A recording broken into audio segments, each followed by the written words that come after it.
for me to go, and I'll Yes. know when somebody calls on me? Yeah, so That's the right. chairwoman.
The committee will come to order. Without objection, the chair is authorized to declare a recess of the committee at any time. This hearing is entitled Rent-A-Bank and New Debt Traps, Assessing Efforts to Evade State Consumer Protections and Interest Rate Caps. And I will now recognize myself for 4 minutes to give an opening statement. In November of last year, the Federal Deposit Insurance Corporation and the Office of the Comptroller of the Currency issued a proposed rule that would provide legal cover for predatory rent-a-bank schemes, where payday lenders partner with banks to peddle harmful short-term triple-digit interest rate loans in states that have reasonable and often voter-approved interest rate caps to protect consumers. Even if a state like my home state of California has passed a law setting a usury rate cap, this rule would allow lenders to ignore the law and to import high-risk, and otherwise illegal loans back into the state. Low-income consumers who are already struggling will pay the price. American consumers used to be able to look to their regulators to protect them from these kinds of predatory schemes. Not so under the Trump administration, where consumer protection takes a back seat to consumer predation. And Trump's regulators are working overtime to make sure that bad actors have a clear path to trap millions of Americans in an unending cycle of debt. This anti-consumer rule is just the latest to benefit predatory payday lenders. When Trump's acting chief of staff, Mick Mulvaney, was running the Consumer Financial Protection Bureau, or the CFPB, he did everything he could for predatory payday lenders, including withdrawing a lawsuit against a group of deceptive payday lenders who were allegedly ripping off consumers with loans with interest rates as high as 950% a year. It is little wonder that a CEO of a notorious payday lender thought nothing of submitting her resume to be considered as the next CFPB director, but the job instead went to Kathy Kraninger, who is no doubt making that CEO proud. Director Kraninger has both delayed and proposed to undermine key provisions of the CFPB's important payday, small dollar, and car title rule, which would have curbed abusive payday loans. And 101 other House Democrats wrote to Kraninger to call on her to reconsider her effort, but she has not relented. Today, we will examine the implications of regulators' actions to open the payday loan floodgates and the impact this will have on states with sensible interest rate caps.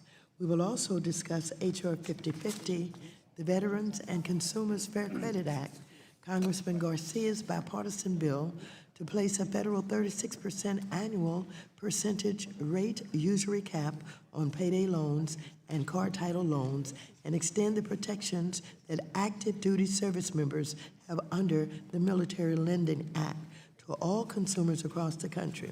It is long overdue for Congress to take action to ensure that all Americans are protected from harmful payday products with sky-high interest rates. So I look forward to hearing from our witness panel of advocates and experts.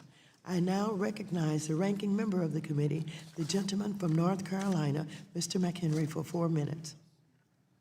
Well, Madam Chair, thank you for holding this hearing. I think it's important that Congress, I think it's important and essential that Congress understand how the banking industry is evolving in response to technological innovation. It also is essential to help Congress understand its role to ensure all consumers benefit from advances in technology. So I think it's a meaningful conversation that we can have today. Technological innovation over the past few decades has enabled faster, more accurate credit underwriting for a much broader population of borrowers. Much of this innovation has been driven by industry newcomers that have developed a new idea or business model faster in time than it takes to get a bank charter. So these newcomers often partner with banks. Bank-non-bank partnerships can make sense for several reasons. First, economic. Because of their deposit-based funding, banks tend to have the cheapest possible cost of capital among all capital allocators. Second, capacity. Banks have relatively large balance sheets, enabling them to absorb new loans rapidly. Third, expertise, and expertise still matters. Banks are expert lenders. In other words, they're proficient in such tasks as underwriting, compliance, and securitizing or selling loans into the secondary market. One other major reason fintech partners with banks is the special legal status banks have had for well over a century, actually a century and a half. Since the passage of the National Bank Act, Congress has given special privileges to banks, and that includes regulatory certainty about what interest rate banks are permitted to charge on a loan. When conducted properly, the benefits from this arrangement can be cost savings for fintechs and banks, better competition among banks, and better, faster, and cheaper banking products for all consumers. The best way to make sure that these partnerships live up to their promise is to provide a clear regulatory framework under which they can operate. To that end, I want to commend the recent efforts of the OCC and the FDIC for their proposed rulemaking that helps restore clarity to a segment of the market. Their proposed rules would clarify what we all thought we knew before 2015, that when a bank sells, assigns, or otherwise transfers a loan that was valid when it was made, that loan does not become invalid because of the transfer. This is a common sense rule of contracting that has existed for over 100 years, until 2015, when the Second Circuit Court's Madden decision decided that no, banks cannot be sure that their loans hold any value when sold. The Madden decision has been roundly criticized on its legal reasoning, but more importantly, economists have now measured the negative impact to consumers in the 3 states governed by this bad Madden decision. The uncertainty caused by the result has driven lenders away from those states. Borrowers with FICO scores below 625 have seen a 52% reduction in credit availability. Furthermore, personal bankruptcy filings rose by 8% more in those states relative to states outside the Second Circuit. We can clearly see the harm that results when lenders are faced with regulatory uncertainty. I'm pleased that we're hearing from experts today about the need for clear rules of the road. Technology is the key for greater financial inclusion, and while we must provide oversight and certainty, we cannot fear innovation because we don't understand it. Yield back. I now recognize the chair of the Subcommittee on Consumer Protection and Financial Institutions, Mr. Meeks, for 1 minute. Thank you, Chairwoman Waters. Despite a decade of economic growth, over 40% of American families don't have savings for a $400 emergency. This problem is compounded by the dramatic rate at which bank branches are closing nationwide and the rapid disappearance of small community banks and minority banks, which serve marginalized communities at a far greater rate than mega banks, creating banking deserts and depriving these communities of access to credit and financial services. As a result, check cashing stores, pawnbrokers, auto title lenders, and payday lenders often fill the gap. Payday lenders are especially harmful, trapping borrowers in unsustainable debt traps. We need to regulate payday lenders and address the terrible harm they cause across the country. But in doing so, we must ensure that something viable fills the gap. This committee has long advocated for bringing more people into regulated banking space, ensuring that consumer protection, anti-discrimination, and fair banking practice laws are all applicable and enforceable. This is a very real and urgent priority for me, and I thank the witnesses and look forward to their testimony. I now recognize the subcommittee's ranking member, Mr. Luca Meyer, for 1 minute. Thank you, Madam Chair. Thanks in large part to Dodd-Frank, financial institutions have largely exited the small dollar lending space. However, some financial institutions have managed to continue providing these products through partnerships with fintech firms that help with underwriting, marketing, and IT. Now it seems my colleagues on the other side of the aisle are going after these partnerships to push banks out of small dollar lending altogether. If that wasn't enough, the majority is considering legislation to enact an APR rate cap on all loans. Using APR, in my opinion, is a misleading measurement of any loan under a year in length and only serves to hide the true cost of a small dollar loan from consumers. Where is the transparency in that? On one hand, my colleagues are attempting to eliminate bank involvement in small dollar lending, pushing consumers into less regulated spaces, and on the other hand, they want to eliminate the ability for non-bank entities to offer small dollar loans. If they succeed, you have to ask the question, where will the unbanked and underbanked go to access credit? I don't think any of us will appreciate and will like the answer to that question. With that, Madam Chair, I yield back.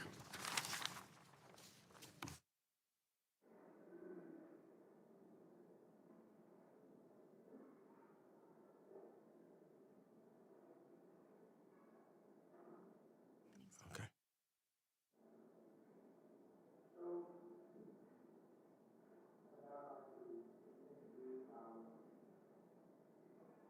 I'd like to introduce our witnesses and welcome you to the Capitol, to this committee. First, I see Ms. Graciela Aponte Diaz, who is the Director of Federal Campaigns for the Center for Responsible Lending. Ms. Lauren Saunders, who is Associate Director at the National Consumer Law Center. Professor Creola Johnson, who is the President's Club Professor of Law at the Moritz College of Law at the Ohio State University.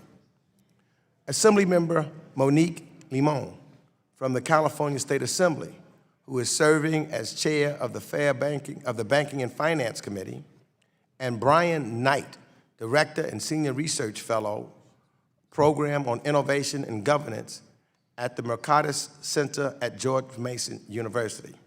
Without objection, all of the witnesses' written statements will be made part of the record. Each of you will have 5 minutes to summarize your testimony, and when you have 1 minute remaining, a yellow light will appear. And at that time, I would ask you to wrap up your testimony so we can be respectful of both the witnesses and the committee members' time.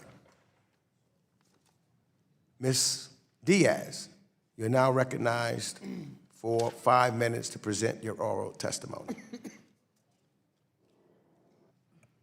Good morning, Chairwoman Waters, Ranking Member McHenry, and members of the committee. My name is Graciela Aponte Diaz, and I'm the Director of Federal Campaigns for the Center for Responsible Lending. CRL is a nonprofit research and advocacy organization dedicated to protecting homeownership and family wealth by fighting predatory lending practices. For nearly 20 years, I've dedicated my career to fighting for low-income families and communities of color. I myself grew up low income with a single mom trying to make ends meet. Luckily, she was never a target of abusive payday or high-cost installment loans because she lives in Maryland, a state that bans these products. In fact, 16 states plus the District of Columbia do not allow payday loans, and the vast majority of states have interest rate caps on installment loans. Active duty service members are also protected from predatory loans through the Bipartisan Military Lending Act. Unfortunately, some lenders have found a way to continue to target vulnerable consumers despite state laws through rent-a-bank schemes. Here's how a rent-a-bank scheme works. A predatory non-bank lender decides that they want to lend at higher rates than what is allowed by state law.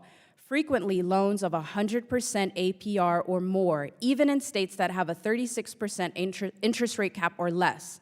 They find a bank that is willing to originate the loans because national and federally insured banks are exempted from state interest rate laws. After the loan is processed, the bank sells the loan or receivables back to the non-bank. The non-bank handles marketing, consumer interactions, and servicing. The non-bank lender is the public face of the loan, and neither the customers nor the general public are aware of the motions behind the scenes to legitimize a loan that would otherwise be illegal. Non-bank lenders such as Elevate, OpLoans, Inova, LoanMart, and World Business Leaders currently lend at outrageous rates in states where those rates are illegal under state law, through the use of rent-a-bank schemes with banks regulated by the FDIC and OCC. Neither regulator appears to have done anything to shut down these abuses. I'd like to share 3 examples of high-cost loan documents that I've seen firsthand and borrowers that I've worked with. A disabled Marine veteran was targeted with a $5,000 loan at an APR of 115% and a ridiculously long term of 84 months. As stated in her loan documents, that resulted in $42,000 to borrow just $5,000 over 7 years. Not surprisingly, she was unable to keep up with these unaffordable payments and ended up in bankruptcy. In another example, a single mother was targeted for a $2,500 loan with an APR of more than 100%. After 5 years, she paid back $14,000 but was unable to save for her daughter's college tuition. And finally, a Spanish-speaking man was lured into a store that said "Se habla español," which means "we speak Spanish." However, no one spoke Spanish, and all the loan documents were in English. He walked out with a $2,700 loan at 123% APR. Worse, it was secured by the title of his truck. He had to pay back $10,000 over a 5-year term or risk his only mode of transportation to work. These are just some examples of a now too common loan that is being offered online or through storefronts that are disproportionately located in communities of color. This is not access to credit. This is not access to innovation. This is access to debt. Fortunately, there are ways to stop these abusive lending practices. First, we need the FDIC and OCC to take enforcement actions against these predatory lenders that are using rent-to-bank schemes and offering illegal loans in states with rate caps. Second, the FDIC and OCC should rescind their proposal that does nothing to address this abuse and, in fact, emboldens predatory lenders to engage in rent-to-bank schemes. Third, Congress should swiftly pass H.R. 5050, a 36% interest rate cap bill for veterans and all consumers. And finally, the FDIC should preserve its 2005 payday loan guidelines, its 2007 guidelines advising of a rate cap of 36%, and its 2013 guidelines advising of ability to repay for all bank payday loans. Let me thank the committee again for the opportunity to address these scams and real-life situations. I look forward to your questions. Thank you for your testimony. I'm not going to just go back into order. I just realized I jumped out of order. So I'm going to now recognize Assemblymember Limon for 5 minutes. Thank you. Thank you for holding this hearing and inviting me to testify on how rent-a-bank schemes undermine state consumer protection efforts. My name is Monique Limon. I serve as the California State Legislature as the Assembly member and chair of the Committee of Banking and Finance. High-cost consumer loans have created havoc for California families over the last decade. Driven by the desire to avoid the forthcoming CFPB rule, the payday lending industry began to aggressively market larger, longer-term loans to vulnerable consumers who were trying to pick up the pieces caused by the Great Recession. The average size of these loans is about $3,000 with an annual interest rate of 100 to more than 200%. While these high interest rates are unconscionable, I am more concerned by how often consumers default on these loans.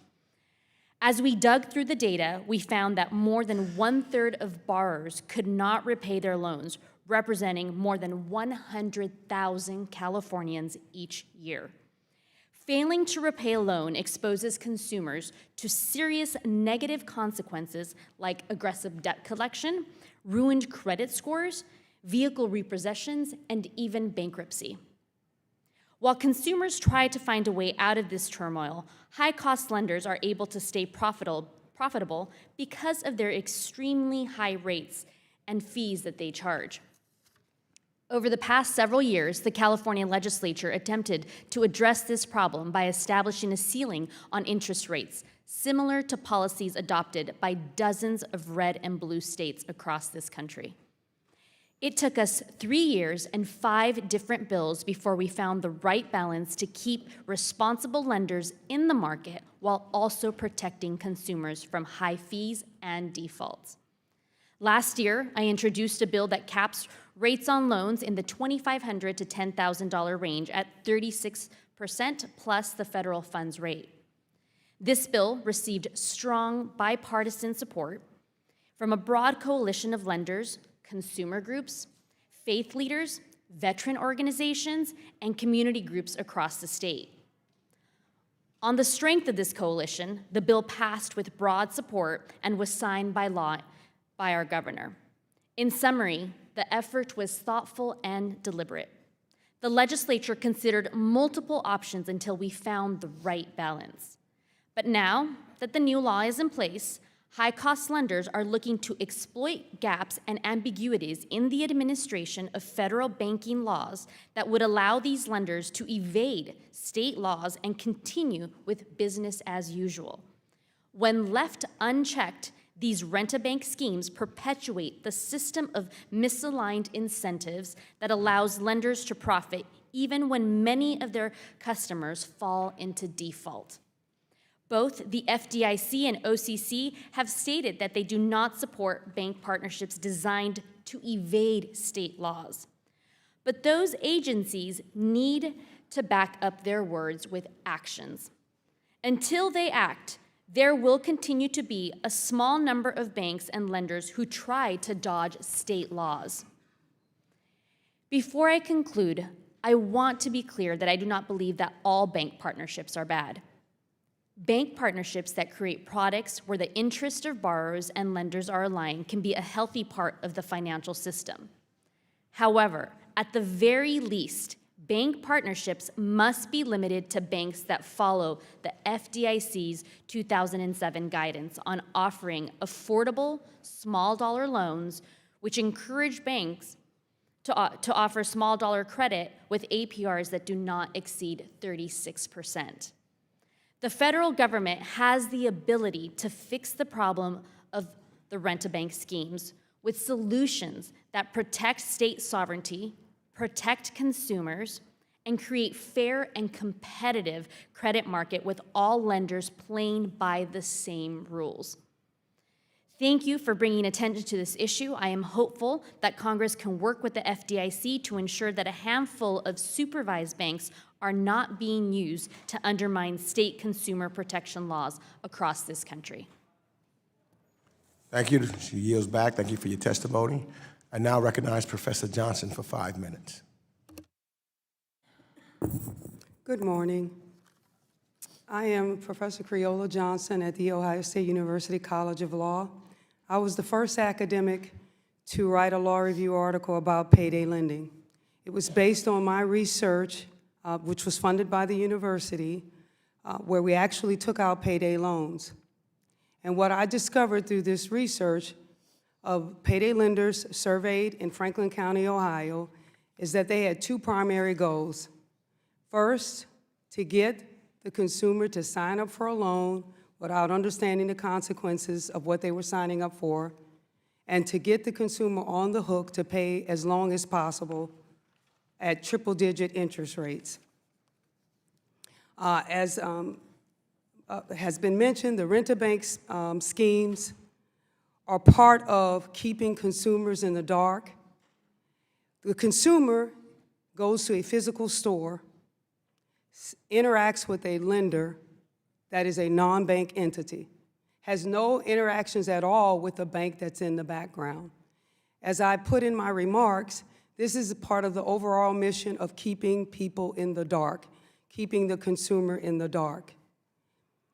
As a result of my research, I concluded that rent-a-bank schemes allow non-bank lenders to get away with charging triple-digit, quadruple-digit interest rates. And not only so, but to keep consumers on the hook. And I describe these practices in three main areas. I call them debt entrapment practices. And by that, I mean practices that seek to get consumers on the hook. And by that, I mean they're approved for credit in a minimal amount of time. Someone mentioned a few minutes ago that we're able to do this quickly. You're able to do it quickly because you're not actually focusing on the ability of the consumer to pay back the loan. Debt entrapment practices also include issuing large amounts at triple-digit interest rates, short maturity dates. In other words, paying back the loan in a short period of time where the majority of customers cannot pay back that debt and keep up with their ongoing expenses. The second category of illegal practices are what I call treadmill practices. These practices are designed to keep a continuing stream of payments coming in from the borrower.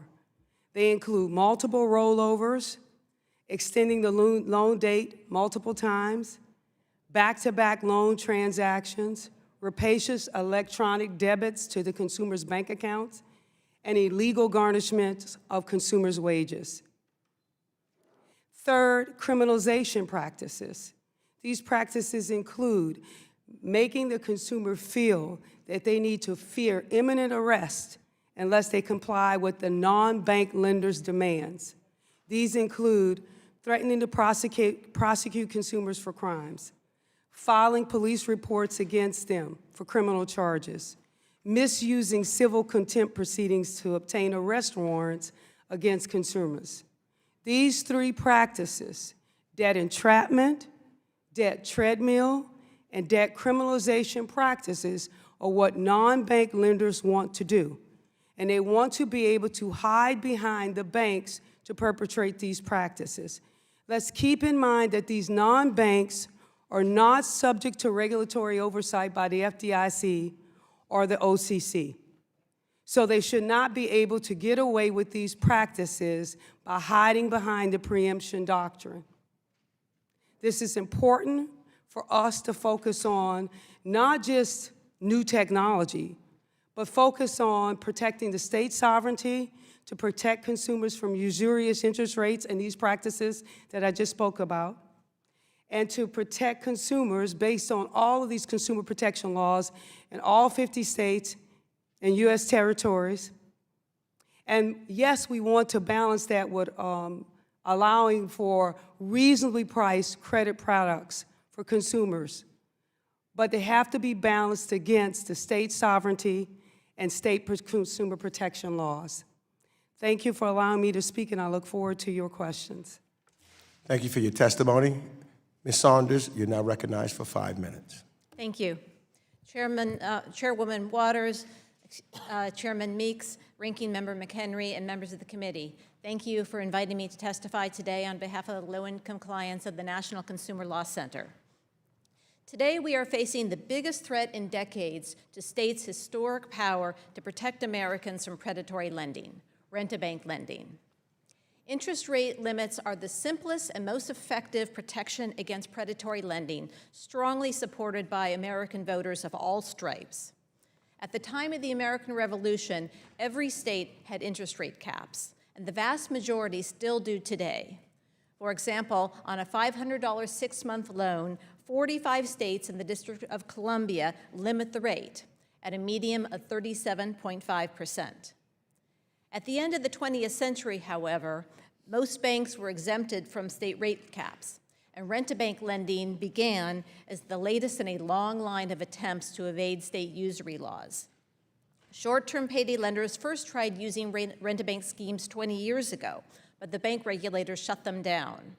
Yet in today's environment, high-cost lenders across the country are again using a small number of rogue banks to offer loans at astonishing rates that they cannot offer directly and that banks would not offer in their own branches.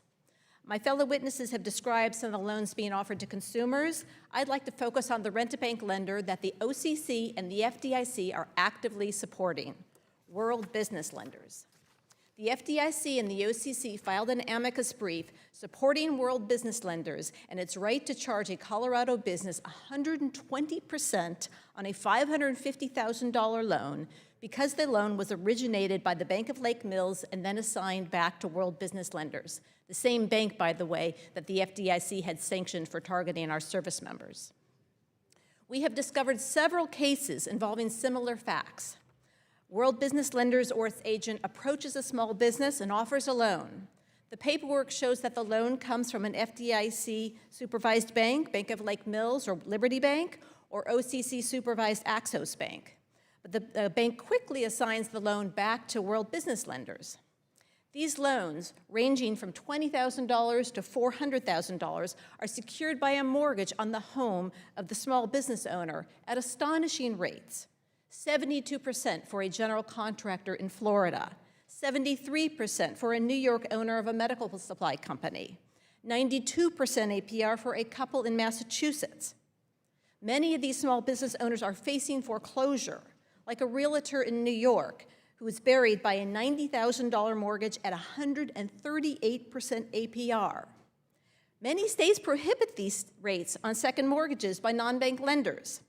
But World Business Lenders argues that as the bank's assignee, it can charge outrageous rates. This is the lender that the OCC and the FDIC are supporting with the same arguments that they are using to justify their proposed new interest rate rules. These proposed rules are in no way necessary to address legitimate secondary markets. We see no problem in those markets. What we do see is an explosion of predatory rent-a-bank lending undermining power that states have had for nearly 250 years. The FDIC's and the OCC's support for World Business Lenders tells us exactly who is eager to step into the bank's shoes: predatory lenders. So what can Congress do? First and foremost, pass H.R. 5050, the Veterans and Consumers Fair Credit Act, to cover all lenders, banks and non-banks, with a 36% interest rate cap. That is still a high rate, and the bill will not stop all evasions of state usury laws. But an upper limit of 36% will cut off the most egregious abuses of the bank charter to facilitate predatory lending. Second, stop the FDIC and the OCC from facilitating rent-a-bank lending and support states' historic power to limit interest rates. Third, pass H.R. 1423, the Forced Arbitration and Justice Repeal Act, which will restore consumers and small businesses access to the courts when predatory lenders violate the law. Thank you for inviting me to testify today. I look forward to your questions. Thank you for your testimony. Now, Mr. Knight, you're recognized for 5 minutes.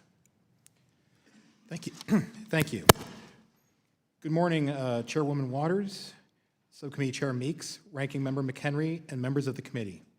Thank you for inviting me to testify today. My name is Brian Knight, and I'm the Director of the Program on Innovation and Governance and a Senior Research Fellow at the Mercatus Center at George Mason University. Much of my research focuses on the role of technological innovation in the provision of financial services. The key point I want to leave you with is that innovation and competition in lending, of which the bank partnership model is a key part, is helping to improve access to credit, especially for borrowers poorly served by the traditional market. We are witnessing an important evolution in the credit markets, powered by innovative firms partnering with banks, frequently smaller banks. Fintech firms, many partnering with banks, now account for 38% of unsecured personal loan balances, up from only 5% 5 years ago. There is evidence that these partnerships allow some borrowers to access credit on better terms than they would receive from a traditional lender. There is also evidence that these partnerships allow for greater access to credit for borrowers in parts of the country that are underserved by traditional lenders, and that innovative lending can be less racially discriminatory than traditional lending. These partnerships are mutually beneficial for both the fintech firm and the bank. The bank receives access to technology beyond what it could develop on its own, customers outside of its immediate geographic area, helping it to diversify its business, better management of its balance sheet, and enhanced servicing capacity. Fintech firms receive assistance with regulatory compliance and the ability to do business nationwide under a consistent regulatory regime in conjunction with their bank partner. It is important to keep in mind that these relationships are highly regulated. Fintech firms that partner with banks are frequently regulated under the Bank Services Company Act and are subject to examination by the bank's federal regulator for the services the fintech firm provides to the bank.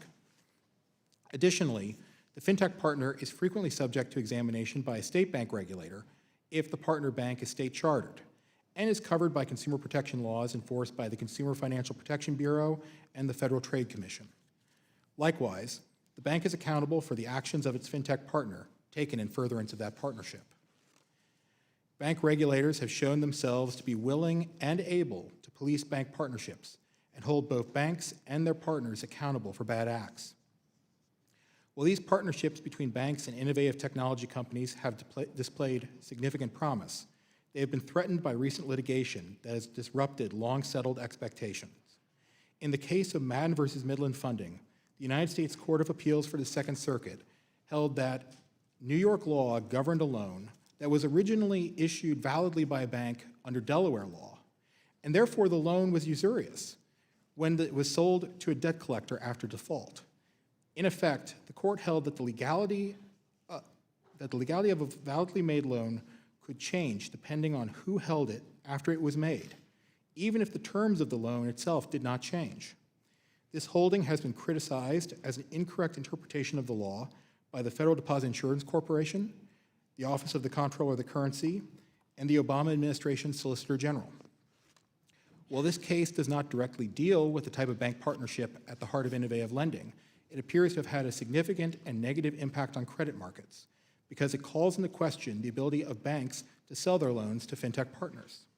One study found that, in the wake of the Madden decision, funding for marketplace loans aimed at borrowers with FICO scores under 700 decreased significantly in New York and Connecticut compared to outside the Second Circuit because of concerns that any loan made to those borrowers may become invalid if sold to a non-bank marketplace lender. A subsequent study found a reduction in marketplace lending credit availability to New York and Connecticut residents, especially low-income residents, as well as an increase in personal bankruptcies, a phenomena that the authors of the study linked to the inability of low-income borrowers to access credit in order to refinance debt or address exigent circumstances like medical bills. These unfortunate results highlight the potential harm of impeding increased innovation and competition in credit markets.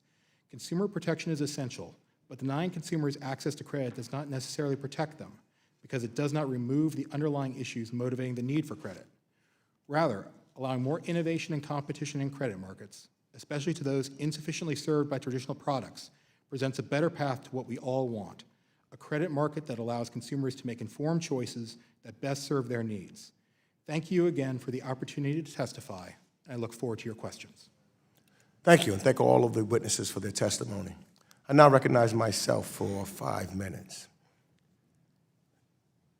Your testimony today has been very good, and I'm sitting here listening and trying to dig through where and what would be the best way to go. One of the things that I've been trying to do, especially in the subcommittee, is try to make sure that there's access to credit in low and moderate incomes.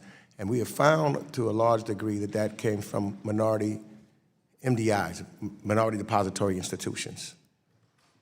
There's only 20 left today. And during that hearing that we had, there was 20 that are left. And for me, and I agree with what most of you said, you know, when you look at payday lending and the title and the pawn shops, especially when it comes to small dollar loans. That's where folks in my community go when they try to borrow some money. And generally, the MDIs have more accessibility and working with them.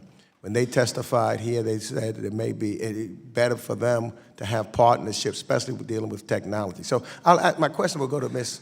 Johnson first. How do we, you know, I don't know whether your research had showed what effect this would have on minority depository institutions in regards to if there was a rate cap at 36%, would that 36%, what effect would that have on their viability remaining in the community, and or what other incentives can be utilized so that they can feel it is okay to do business with a small dollar loan with a lower interest rate? So if I understand your question correctly, you're asking what impact would an interest rate cap have in minority communities? Minority depository institutions, black and, you know, minority banks, Right. and communities. So my research does not deal specifically with those type of organizations, and I didn't know if any of my colleagues could speak to that. Mr. Ponte Diaz, do you? Hello. I can speak to our credit union, so our partner, Self-Help Federal Credit Union, offers loans capped at 18% and are able to do that for, we did a special program for DACA recipients at 18% at the top, depending on their credit, and we're able to do that and provide lower interest rate loans for And is that for small dollar loans? small dollar loans. Yeah, DACA loan is about $600. So let me ask another question, because one of the things that I had hoped back when we had the financial crisis and we created the CFPB, that we would have someone that would be fighting for consumers. And unfortunately, I think that we've moved back from, say, some of the rules that was being put down by Director Cordroy's. So under Director Cordroy's CFPB, particularly for payday rule, it was anchored by two pillars: ability to repay, which is tremendously important, you know, and that's what got us in trouble before, these no-doc loans, and capping at 3 the number of loans that lenders could make in quick succession. He was indicating that this would get at the heart of the payday industry's debt trap business model. So I guess, Assemblymember Limon, what would you say about what the CFPB was saying under Director Cordroy's leadership? Thank you. So I do want to comment on your previous. I can tell you that with the state law in California that was passed at 36% plus federal rate, we still have a $2 billion industry for just California alone. I can't tell you how many of those are minority-owned banks, but the space is still there for lending. So I want to be clear that there's still some options. And as far as Director Cordroy's direction for the ability to repay, underwriting is absolutely important to this space and to this market. And certainly capping the number of loans that people take out at a time is another way to address this. These are elements that we've explored in the state of California and elements that we're supportive of. They're not written into the law that was passed, but they're different elements that can further address the security of ensuring people pay back. So if he was still here, or the rules that he was putting in place, do you believe it would have been a failure or a success in the rule as he had outlined it? Success. Thank you. I'm out of time, and so I now recognize the gentleman from California, the ranking member from North Carolina.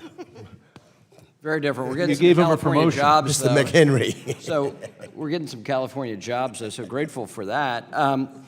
Anyway, Mr. Knight, in your written testimony, you speak of the spread of the bank fintech partnership model as having a number of benefits, including better credit terms for consumers, improved access, some of the technological advantages that we see in other areas of outside of consumer lending, right? So that interface question, there are a lot of benefits afforded to this model.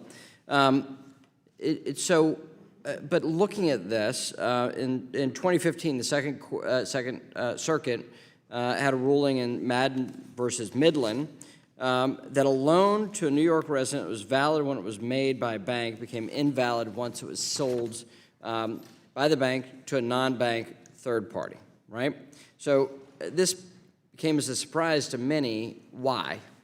Well, because it upset a well-settled expectation that, one, banks can sell loans, that's a power of a bank, and that the loan, they can sell the loan and the loan remains valid, and that's an important criteria. Why can they sell the loan? Well, they need to sell a loan for a host of reasons. Balance sheet management, risk management. I mean, in the case of Madden, this loan had gone into default, so they wanted to move it off of their balance sheet so they could shed the risk. There is a profitability argument there, particularly for smaller banks who don't necessarily have the deposit base to sit on a whole bunch of loans. So, it's long been recognized that selling a loan is part and parcel of being a bank.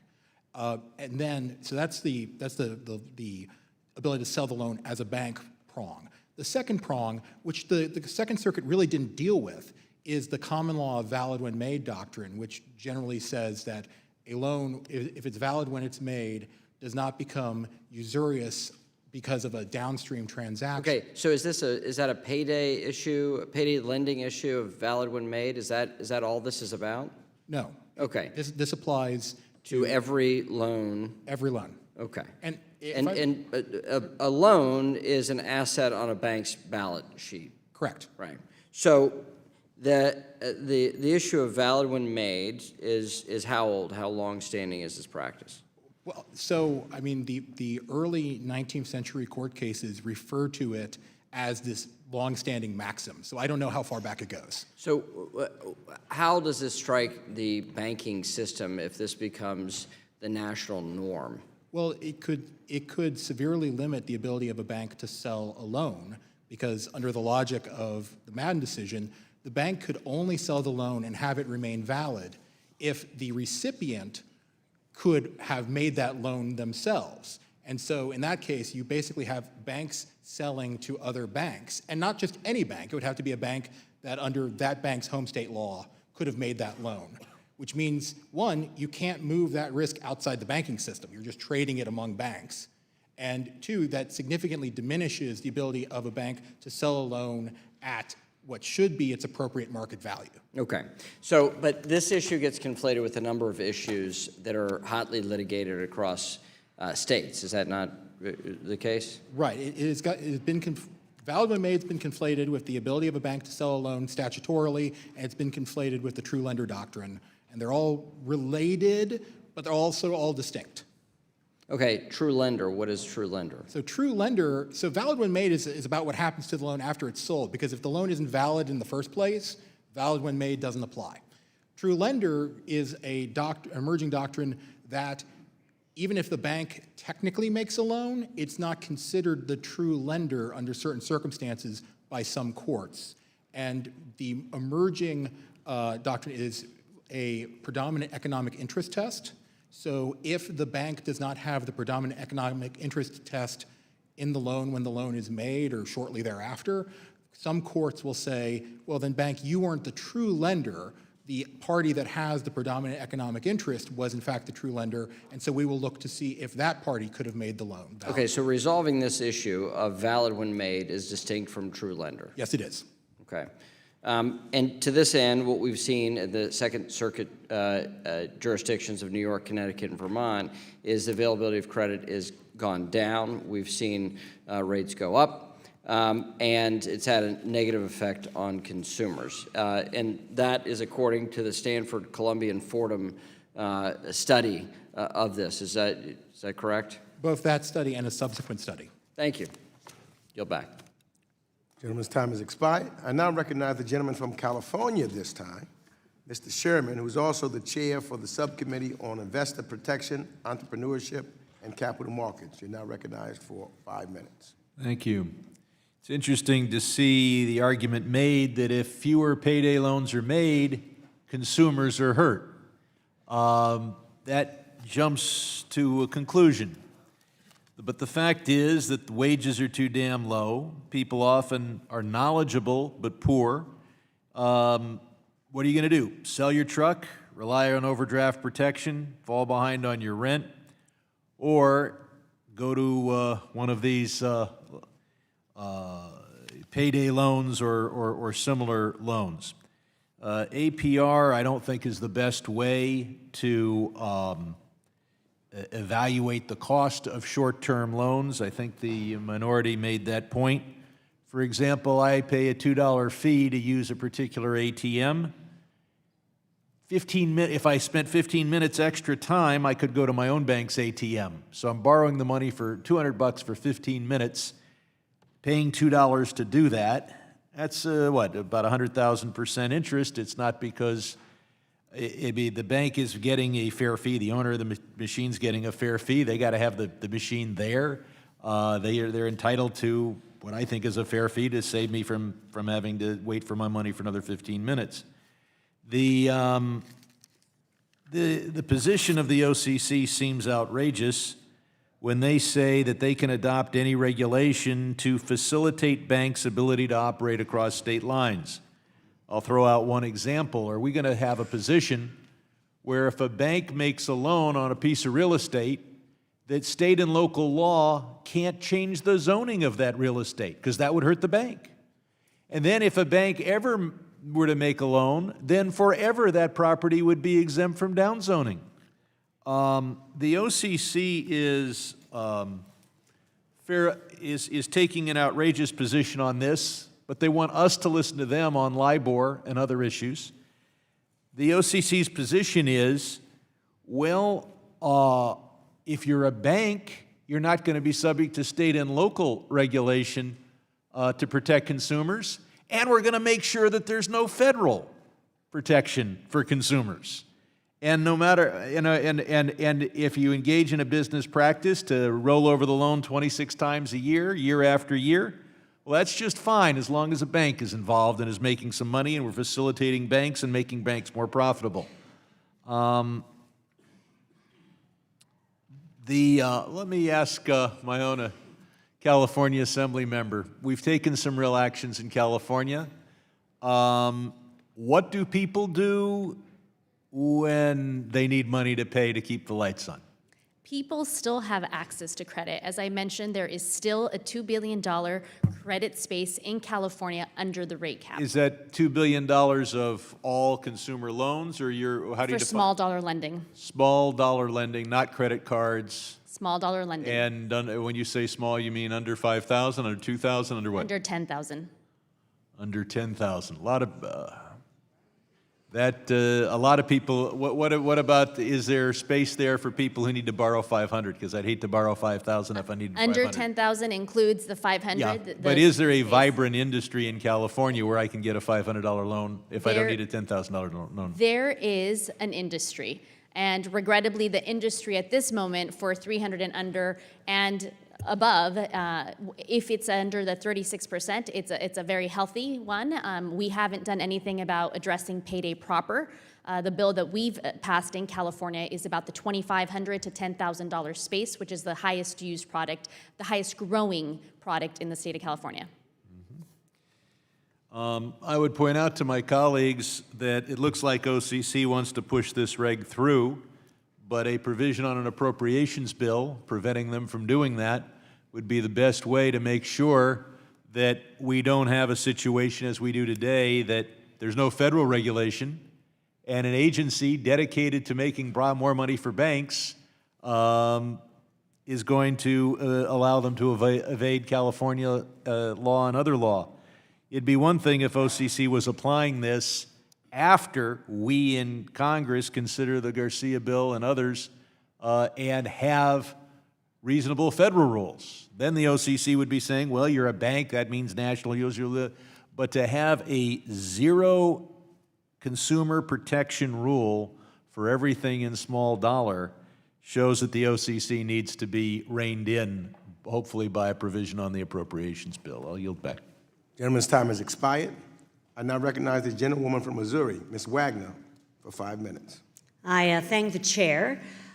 According to a 2017 survey by the FDIC, 25% of U.S. households, or 32 million Americans, I say again, 32 million Americans, are either unbanked or underbanked. These households might have a checking or a savings account, but they also obtain financial products and services outside of the formal banking system.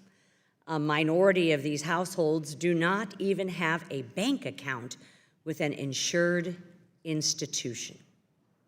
Lack of access to banking continues to worsen as branches close across our country. Access to safe and affordable financial services is absolutely critical, especially among families with limited wealth, whether they're looking to invest in education or simply manage the ups and downs of life.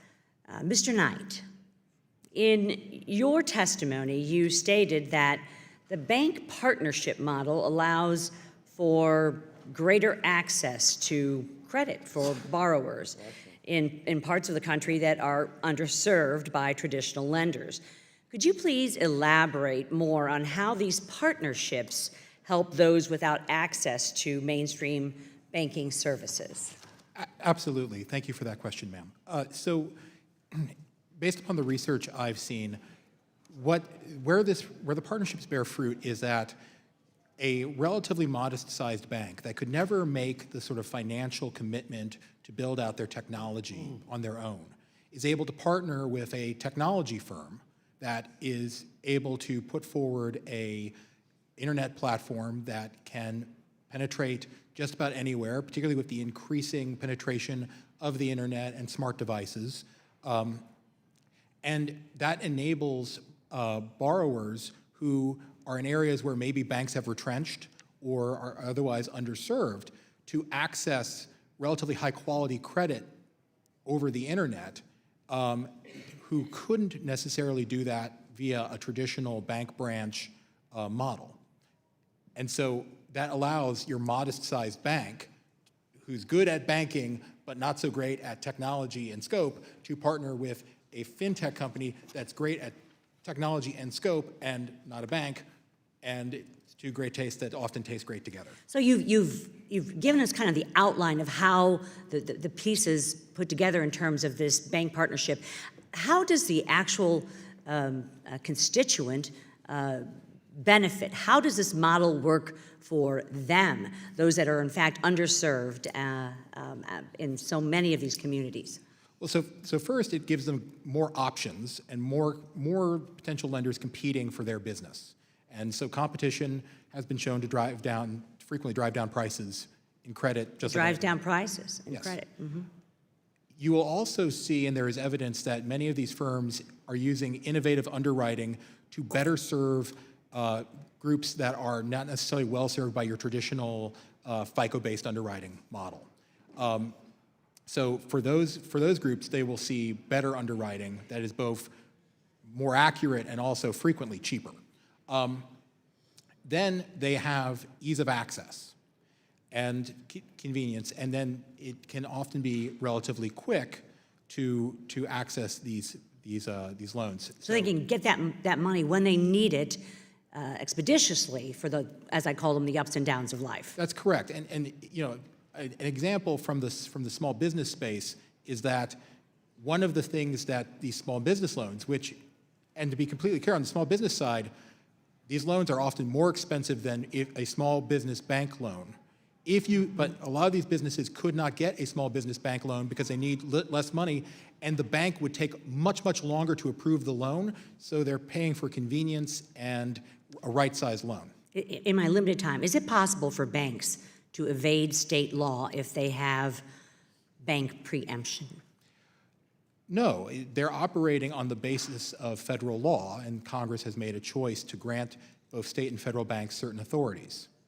And you've already talked about what will happen to access to affordable credit if bank partnerships are prohibited to Congress. It will go away, is that correct? It would certainly be crimped. And who would step in to fill that void? Well, probably an alternative provider or an illegal provider, or no Legal one would step in. provider. Thank you, my time's The latest expired. time is out. The gentleman from Georgia, Mr. Scott, is now recognized for 5 minutes. Thank you, Mr. Chairman. I want to follow up on point of questioning that I agree with Chairman Meeks and also my colleagues, Mr. Sherman and Ms. Wagner. For we have been working on this committee for many years against predatory lending. But what we found out is that we need to do a rifle approach to solving this problem and not a scattergun that could bring innocent bystanders in that are actually out here doing a remarkable job providing credit access and lending to the very people that we are concerned about avoiding from the predatory lenders. Let me start with you, Ms. Lemon. When it comes to the creation of new financial products, are there not other pro-consumer features to products that policymakers should focus on beyond the APR? Things like fee transparency, limitation on debt rollovers. Are those not also important aspects for us to explore as we look to incent innovation and expand services to the unbanked and underserved? Yes, those are also important elements to consider. And now, let me get to the heart of the matter here. In your written testimony, you describe feedback from some lenders in your state stating that they preferred an interest rate cap to underwriting guardrails. Our concern on this committee is around access to credit. And I've heard from lenders, I've heard from online lenders, I've heard from banks, and as my chairman, Mr. Meeks, mentioned, we've had our African American bankers here, of which we've not had a new African American bank in a quarter of a century, who are very concerned about this rate cap and their ability to provide access to credit for the very people that we want. They feel that they may be unable to fulfill demand for credit under such circumstances, particularly for the low-income consumers who are already having many challenges.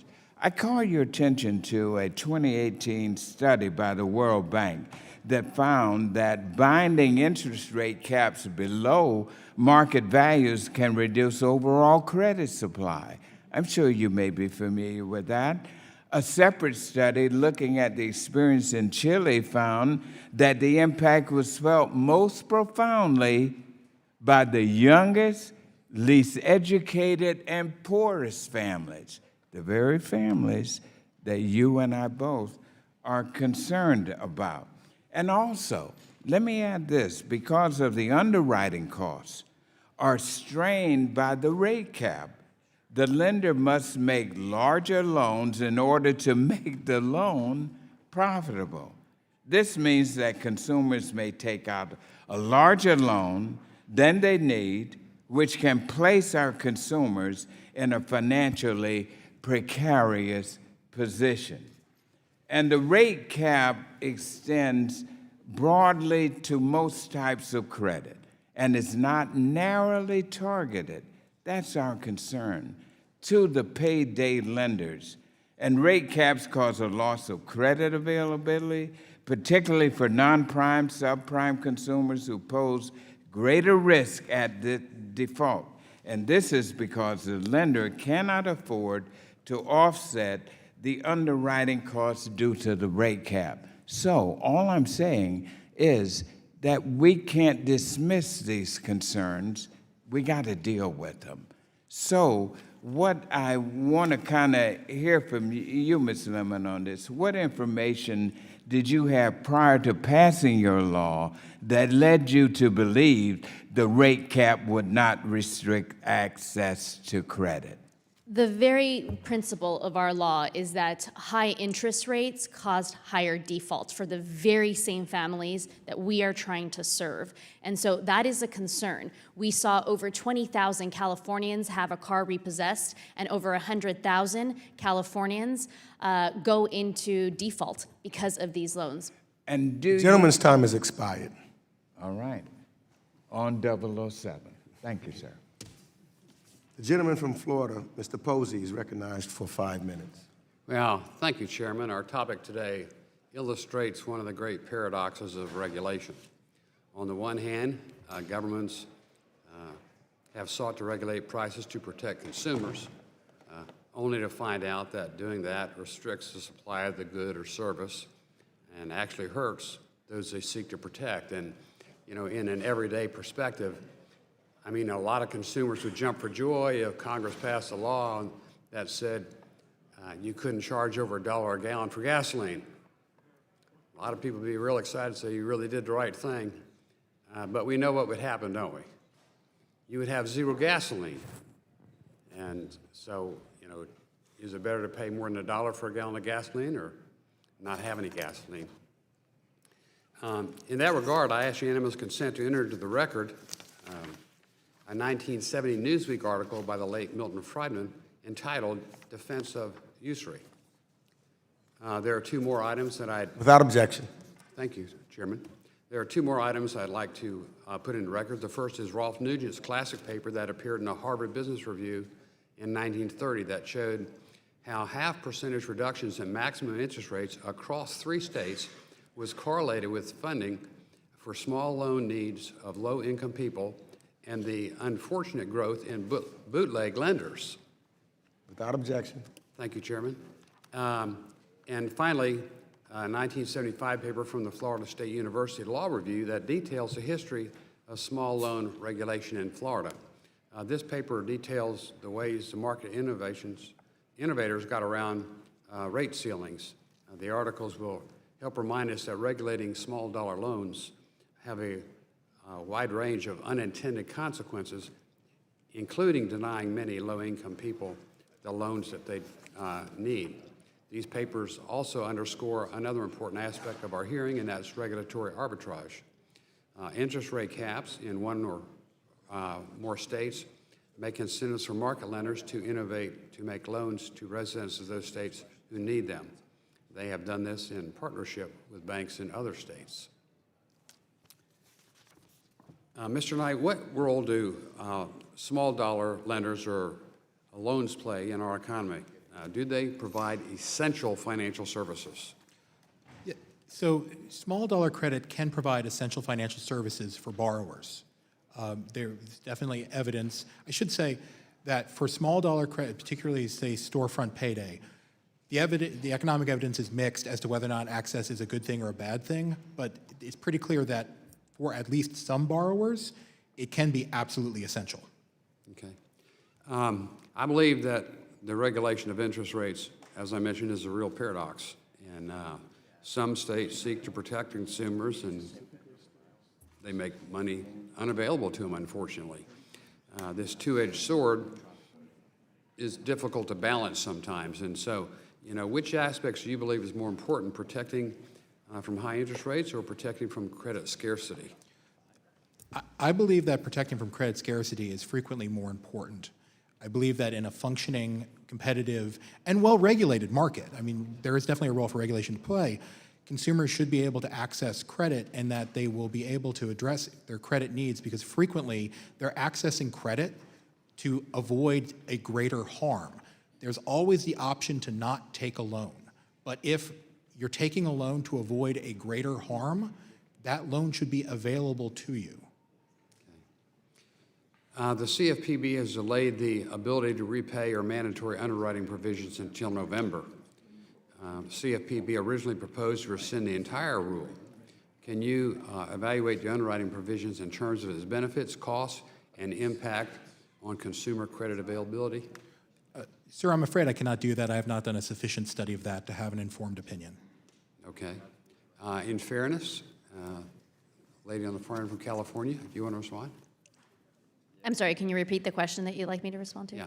It was talking about the delay of the CFPB rule, that they had the ability to pay rule. So my comments on, we would like to see that in California, and that has actually been a challenge to us, and part, not full, but part of the reason we also stepped up to pass our own rate cap law. Okay. Thank you very much. Mr. Chairman, I see my time has expired. The gentleman yields back. The gentlewoman from North Carolina, Ms. Adams, is recognized for 5 minutes. Thank you, Mr. Chairman, and I want to thank all of the participants today for sharing with us your ideas.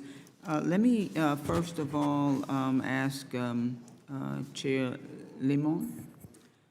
In addition to your work on predatory lending, you've also been leading a conversation in California about strengthening the oversight authority of the state financial regulator, particularly in light of the Trump administration's efforts to weaken consumer financial protections and the CFPB's role in enforcement. So can you talk briefly about why California feels the need to act and what you hope to accomplish by strengthening the state's role in protecting consumers in the financial marketplace? Thank you. Last year, I introduced a bill that would have developed a California version of the CFPB. In light of the federal administration taking action on some of the work that we expected to be coming down, California has really seen a need to step up. With almost 40 million people in the state of California, we know that we are a big portion of the market share for a lot of this lending space, and so we feel it is very important to protect consumers, and as a state, we have had to step up in the absence of federal oversight and regulation. Okay, so it's my understanding that California had been trying for a number of years to get a rate cap in place. What do you think were the key components of your efforts last year to get the bill over the finish line? And was there bipartisan support for the new California law? Thank you. There was strong bipartisan support for this bill, and we built a coalition that I think was very strong. So over 2 decades of having this conversation, multiple bills introduced in the last 3 years, we put together a coalition that included veterans groups, the Urban League. We had many groups at the table, including responsible lenders who told us time and time again that they could work within the interest cap rate and provided options for consumers in California. Okay, well, great. I served in the North Carolina House for about 20 years, so I understand how important it is to bring stakeholders to the table. Otherwise, they say you're on the menu, but thank you for that. So, Ms. Saunders, NCLC has previously highlighted some high-cost mortgage loans as high as 138% APR made to small business owners through a rent-a-bank scheme. Would you please tell us more about these loans, the terms, and the circumstances in which they were made? Sure. So first mortgage loans are deregulated, and there is no rate cap. But many states do limit the rates for second mortgages. And yet there is a non-bank lender, World Business Lender, that is using a couple of banks, OCC-supervised Axos Bank, and in the past, FDIC-supervised Bank of Lake Mills in Wisconsin, to entrap small business owners with really horrendous loans. For example, Jacob Adani in New York was, looking for a personal loan, but he was forced to reference his business in the loan documents. He ended up with a $90,000 loan at 138%, and he's facing foreclosure. And that's an illegal loan in New York, but the claim is that because the loan was, the paperwork showed it came from a bank and then it was assigned back to the lender, that makes it legal. Alyssa Spear is facing foreclosure in Connecticut because of a $20,000 loan at 121%, supposedly for her restaurant, which she didn't own a restaurant, but they trumped up these loan documents claiming that a leaf blower was equipment for a restaurant. These are the kinds of things that we are seeing predatory lenders do using banks as a fig leaf. All right, thanks very much. Ms. Saunders, where are we now with the ability to repay standard in the 2017 rule? Is it important for us to fight for this? And what other features are necessary? It is absolutely necessary for us to fight for it. In the absence of a rate cap, the CFPB's ability to repay rule, a very modest rule that simply caps the number of loans and has a common sense rule that lenders should consider a person's ability to repay, should go into effect. It's been stayed by the court. The CFPB has threatened to repeal it, and we need to put it into effect. Thank you. Ms. Aponte-Diaz, Director Cranger will be appearing before our committee tomorrow. What question would you recommend we ask her about these issues? We've got 20 seconds. For Ms. Craninger? Yes. She was on the board that approved the FDIC proposed rule, so we would ask her to rescind that rule and also to move forward with the ability to repay payday rule. Great. Thank you very much. Mr. Chair, you're back. Gentlelady's time has expired. I now recognize the gentleman from Missouri, Mr. Lukemeyer, for 5 minutes. Thank you, Mr. Chairman. Ms. LeBon, you made a statement a minute ago. You've been talking about your bill from California. My understanding is that the bill was signed October 11, 2019. Is that correct? Yeah. And it only regulates loans between $2,500 and $10,000. Is that correct? That's correct. Okay. Mr. Sherman from California asked you about the $300 loans a while ago, and I didn't really hear you giving a good answer to that. You don't regulate the $300 loans, though. Is that correct? We have not done anything around payday. Okay. Which that was not the impression we got from your testimony and your earlier comments. Also, you said that you got a $2 billion industry. Well, have you studied, and I doubt that you have, since the most you could have studied would be 4 months here since this law is signed. Have you seen what kind of effect it's had on small dollar lending yet? So the $2 billion that I reference is the lenders that are lending within the rate cap. So just to Okay, be but clear, have you the seen an industry's effect? bigger. I mean, have you seen an effect on this? I imagine you don't have at this point. So this, I mean, the data will not come out for another Okay, year. so we really can't say whether it has or has not helped it at this point. What I can say is what the existing market is under the rate cap, and that's $2 billion. All right, very good. Well, my concern is, and I think you found the sweet spot there because the George Washington University study says that the break-even point for a 36% APR is $2,600. So we're where the break-even point is. So it's interesting that you've got that. Also, there's a UK study that my good friend from Georgia, I think he is referencing here. UK put into effect in 2015 100% rate cap, and then the Financial Conduct Authority did an assessment on it and found that the value and number of short-term dollar loans fell 50% in 6 months. I'm guessing you're going to see a significant decline in loans in this $2,500 to $10,000 area as well. You know, one of the things that concerns me is the misrepresentation of the cost of a loan. APR, in my judgment, if you're talking about a loan that's less than 1 year, is irrelevant. And I'll give you an example. If you got a leaky faucet in your house, you call the plumber up, comes out, turns the tap, 10 minutes later he walks out the door, hands you a bill for $50. Now, was that a surcharge, Ms. Saunders, or did he charge you $300 an hour for that service? You know, I think that the Renobank loans that we are talking about I'm not today- talking. I'm asking you a question. Is it a surcharge? Is it a service charge for him coming to your home with his truck, his equipment, his knowledge, his tools, fixing your faucet, or did he charge you $300 an hour? Well, he hasn't offered you a loan, so no, it's not an interest rate. Can I add That's something? not the question I ask. I ask whether he's charging you by the hour or he's charging you a service charge. You know, people charge in various ways. You can charge by the hour, you can charge a surcharge. And Okay, you yes, don't want to that's a answer the question. The answer is it's a service charge, which is exactly what any kind of a loan less than a year should be. It should be disclosed in a service charge.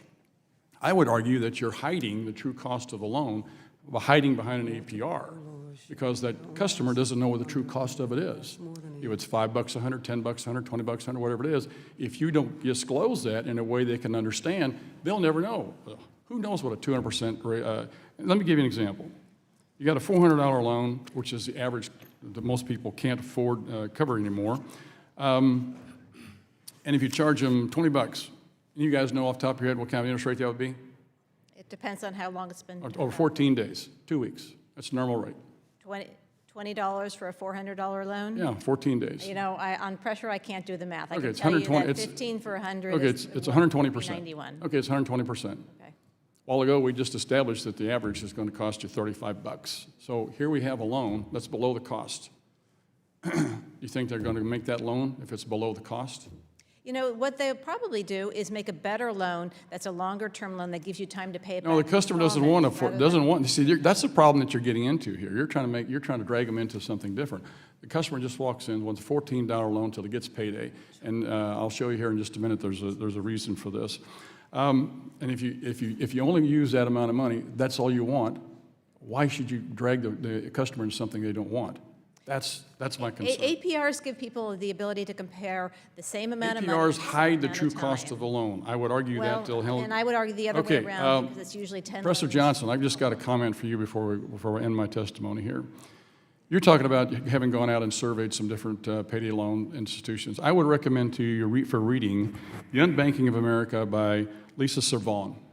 She went out and did 4 months in 2 separate locations of check cashers and payday lenders, had the same sort of preconditioned, pre-thought process that you have displayed today with regards to your testimony, and came in with a completely different view of what happened. I suggest that. Gentleman's time has expired. Thank you very much, Mr. Chairman. The gentlewoman from Michigan, Ms. Tlaib, is recognized for 5 minutes. Thank you. Professor Johnson, who funded your research? The university, academics. So I think really pay attention of who's funding various research and books and things of that nature. I want to focus on the truth today. We are calling this rent-a-bank method, correct? Yes. When someone is intentionally committing an act that is clearly illegal and uses someone else to do it, isn't that still a crime? Yes. So the truth is the rent-a-bank is actually a criminal scheme. Yes. Correct? Correct. Yes?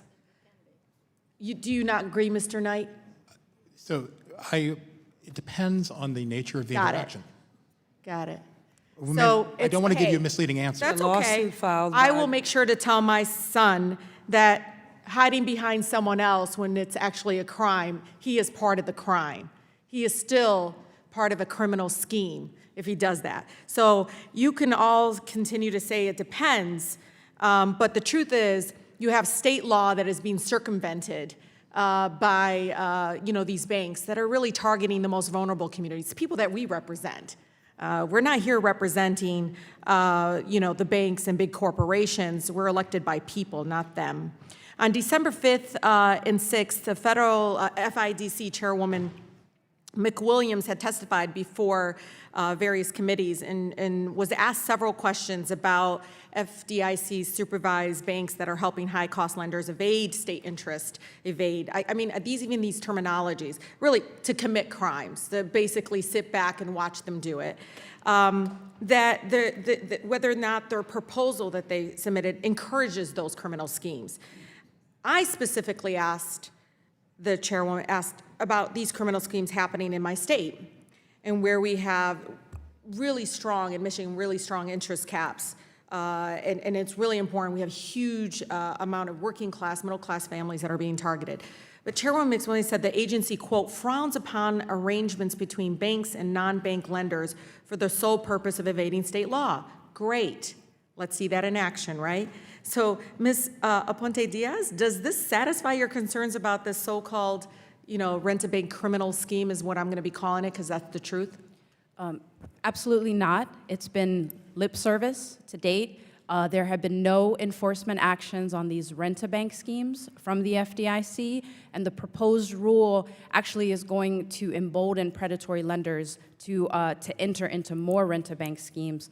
And if you don't mind, if I just wanted to add to the many questions around access to credit, we recently did a study in South Dakota where voters, through a ballot initiative, voted 77% that they wanted a 36% rate cap. We came back 3 years later to ask folks how they felt about that, and 82% of the folks in the poll said that they are very happy with the 36%. They wouldn't change it. We saw still an increase in lending, an increase, not just stable, but an increase in lending in South Dakota.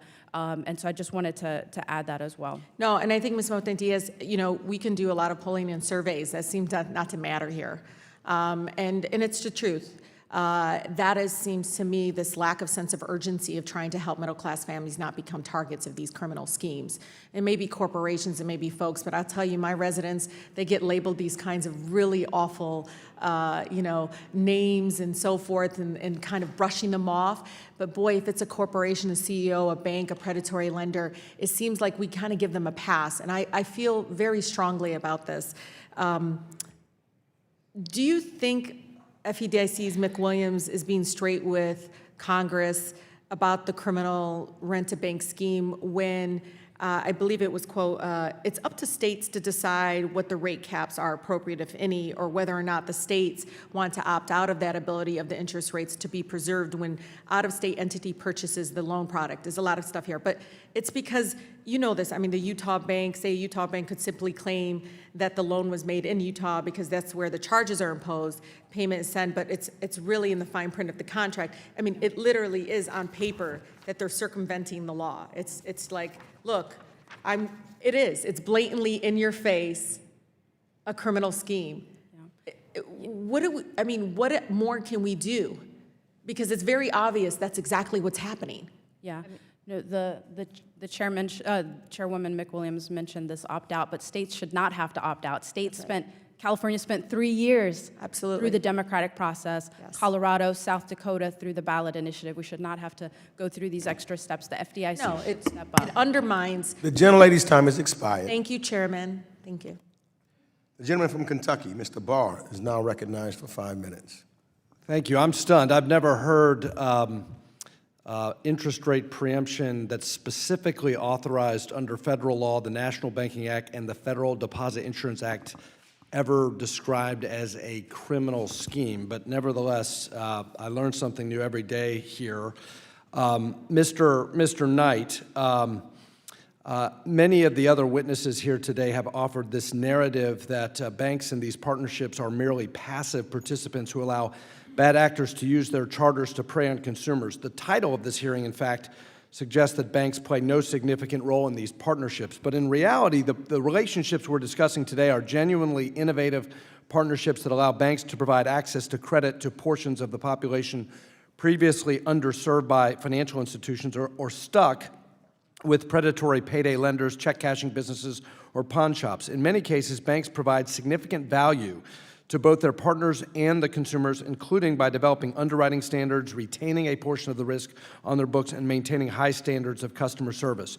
Would you please discuss how banks play an important active role in these bank fintech partnerships that we're discussing today, and discuss how banks have skin in the game? Yes, thank you very much. So, yeah, I think that there is a concern that these partnerships are basically a bank handing a non-bank lender a stack of stationery and saying, go for it. And if that is the case, that's against the law, and the regulators already have tools to police it. In reality, many of these partnerships are a collaborative effort between a bank and what amounts to sort of a vendor who can help them from a technology perspective, from an underwriting perspective with the utilization of technology, from a marketing perspective, and then from a balance sheet management perspective, which are things that banks contract to third parties with all the time. And then banks have additional capital, and they have underwriting expertise. They have capital, they have underwriting expertise, they have regulatory expertise, Yeah. They have the ability to help the fintech firm, manage the efforts. Well, let's just follow the logic of the critics that this is truly only passive conduct on the part of the bank. And I think by passivity, they mean the loans are not kept in portfolio. But banks are passive in a number of other asset classes, and I don't hear our witnesses leveling charges of rent-a-bank for these activities. Consider a mortgage. Fannie and Freddie have very specific rules for what kinds of paper they will buy. Are they involved in a rent-a-bank when they insist on specific loan terms for mortgages and then purchase them a few days after the loans are extended? Should we shut down that system and insist that Fannie and Freddie enter the direct lending market? No. Okay. Let me ask you, Mr. Knight, in your testimony, you note that the Madden decision resulted in the reduction of credit availability to residents in states within the Second Circuit, and that the rate of personal bankruptcy filings increased due to a lack of available funding options for borrowers. Would the FDIC and the OCC's proposed rules to clarify valid when made help reverse these credit availability issues? They would help. And tell me, what would happen to the credit markets, particularly in terms of liquidity, when originators and purchasers of loans are not certain about the permissible interest rate for those loans? I mean, I think what we're seeing is that it dries up. And particularly for the riskier loans, the loans that would have to be priced at a somewhat higher interest rate because there's concerns about their validity. People are not going to invest money in a loan that they're not certain will remain valid. So the vibrancy of a secondary market is directly contingent upon the valid when made doctrine. Well, some combination of the valid when made doctrine and the ability of a bank to sell a loan and have it remain valid, which is a statutory power. And sir, if I may note one more important thing in the bank partnership, that the bank has to own the credit model. The bank has to be the ultimate decision-making party. They own that regulatorily. They are responsible for the loans that are made. And if it isn't that way, that's against the law, and they're in trouble, and there are tools available to police that already, and the FDIC and the OCC have shown a willingness to do so. Mr. Knight, final question. I represent a relatively rural district. I have some urban and suburban parts of my district as well, but I do think about my rural constituents a lot in the context of access to financial services. And a recent Federal Reserve study shows that 51% of the counties in the U.S. saw net declines in the number of bank branches between 2012 and 2017, and these declines in bank branches disproportionately hit rural communities. Another report by researchers from the Fed found that online fintech lending has penetrated areas that could benefit from additional credit supply, including those areas that have lost bank branches. As banks are closing and consolidating, how are fintech bank partnerships able to fill the void and service rural customers? The gentleman's time has expired. The gentlewoman from Massachusetts, Ms. Presley, is now recognized for 5 minutes. Thank you, Mr. Chairman, and thank you to our witnesses for being here today. It seems there is no lack of creativity when it comes to the financial industry's desire to exploit those facing hardship. To be clear, unless you believe that poverty is a character flaw, there is absolutely no justification for triple-digit interest rate installment loans. The unfortunate reality is that if 40% of Americans cannot afford a $400 emergency, then there are larger structural issues at play. People are not being paid enough for their work to live, let alone save. In times of struggle, the option shouldn't be a debt trap interest rate or nothing at all. This is particularly frustrating when states like my own, the Commonwealth of Massachusetts, go to great lengths to protect consumers from predatory lenders. Now, Massachusetts maintains criminal usury laws capping small loans at 23% interest while making it a crime to assist in providing a predatory loan, implicating the lender and the bank. Ms. Johnson, how does this compare to protections in other states you have looked at? So in response, I want to say that, yes, this isn't something new. The Pennsylvania Attorney General sued Think Finance, who had Rent-A-Bank partnership with First Bank of Delaware, and Rent-A-Tribe partnerships, in other words, partnering with Native American tribes in order to charge triple-digit interest rates. The lawsuit is going forward against Think Finance as a criminal enterprise with this partnership with the Native American tribe. So that's not something foreign. We have criminal usury statutes. In response to your question, we have some states suing civilly, we have some states suing criminally, but either way it goes, consumers need to be protected through these statutes to protect consumers from triple-digit interest rates. Absolutely, and I still hear from folks in my district, Massachusetts 7th, and across the state about the continued availability and marketing of these predatory loans. There's also a question of what happens when the debt from these loans is sold. So, Ms. Saunders, how might a debt collector's pursuit of the purchase loan differ from that of a lender illegally operating in the state? Well, debt buyers that buy charged-off debt are obviously going after people who are struggling the most and who often have been the target of predatory lending. And we've heard a lot of talk about the Madden case. Well, debt buyers are buying charged-off credit card debt for pennies on the dollar. They do not need to charge outrageous interest rates on top of that. And certainly, the Madden court was correct that it doesn't hurt banks not to let debt buyers continue to pile on to people who have been the target of predatory lending. I think we eliminated debtors' prisons in something like 1833. But last December, ProPublica published their report entitled The New Debtors' Prisons, highlighting University of Utah law professor Christopher Peterson's work on the skyrocketing abuse of the state's small claims courts. I ask for unanimous consent to submit this article for the record, Mr. Chair. Without objection. Mr. Peterson's research is just one more case study into our continued criminalization of poverty and weaponization of the legal system against those who are already living on the margins. Ms. Saunders, do you believe that what we are seeing in Utah can spill over into states with stronger consumer protections?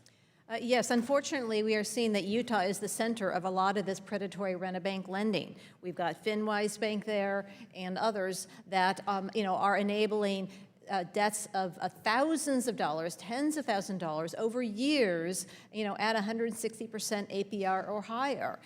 In one loan, there is a $4,500 loan that will cost $13,000 to repay. Okay, APRs matter.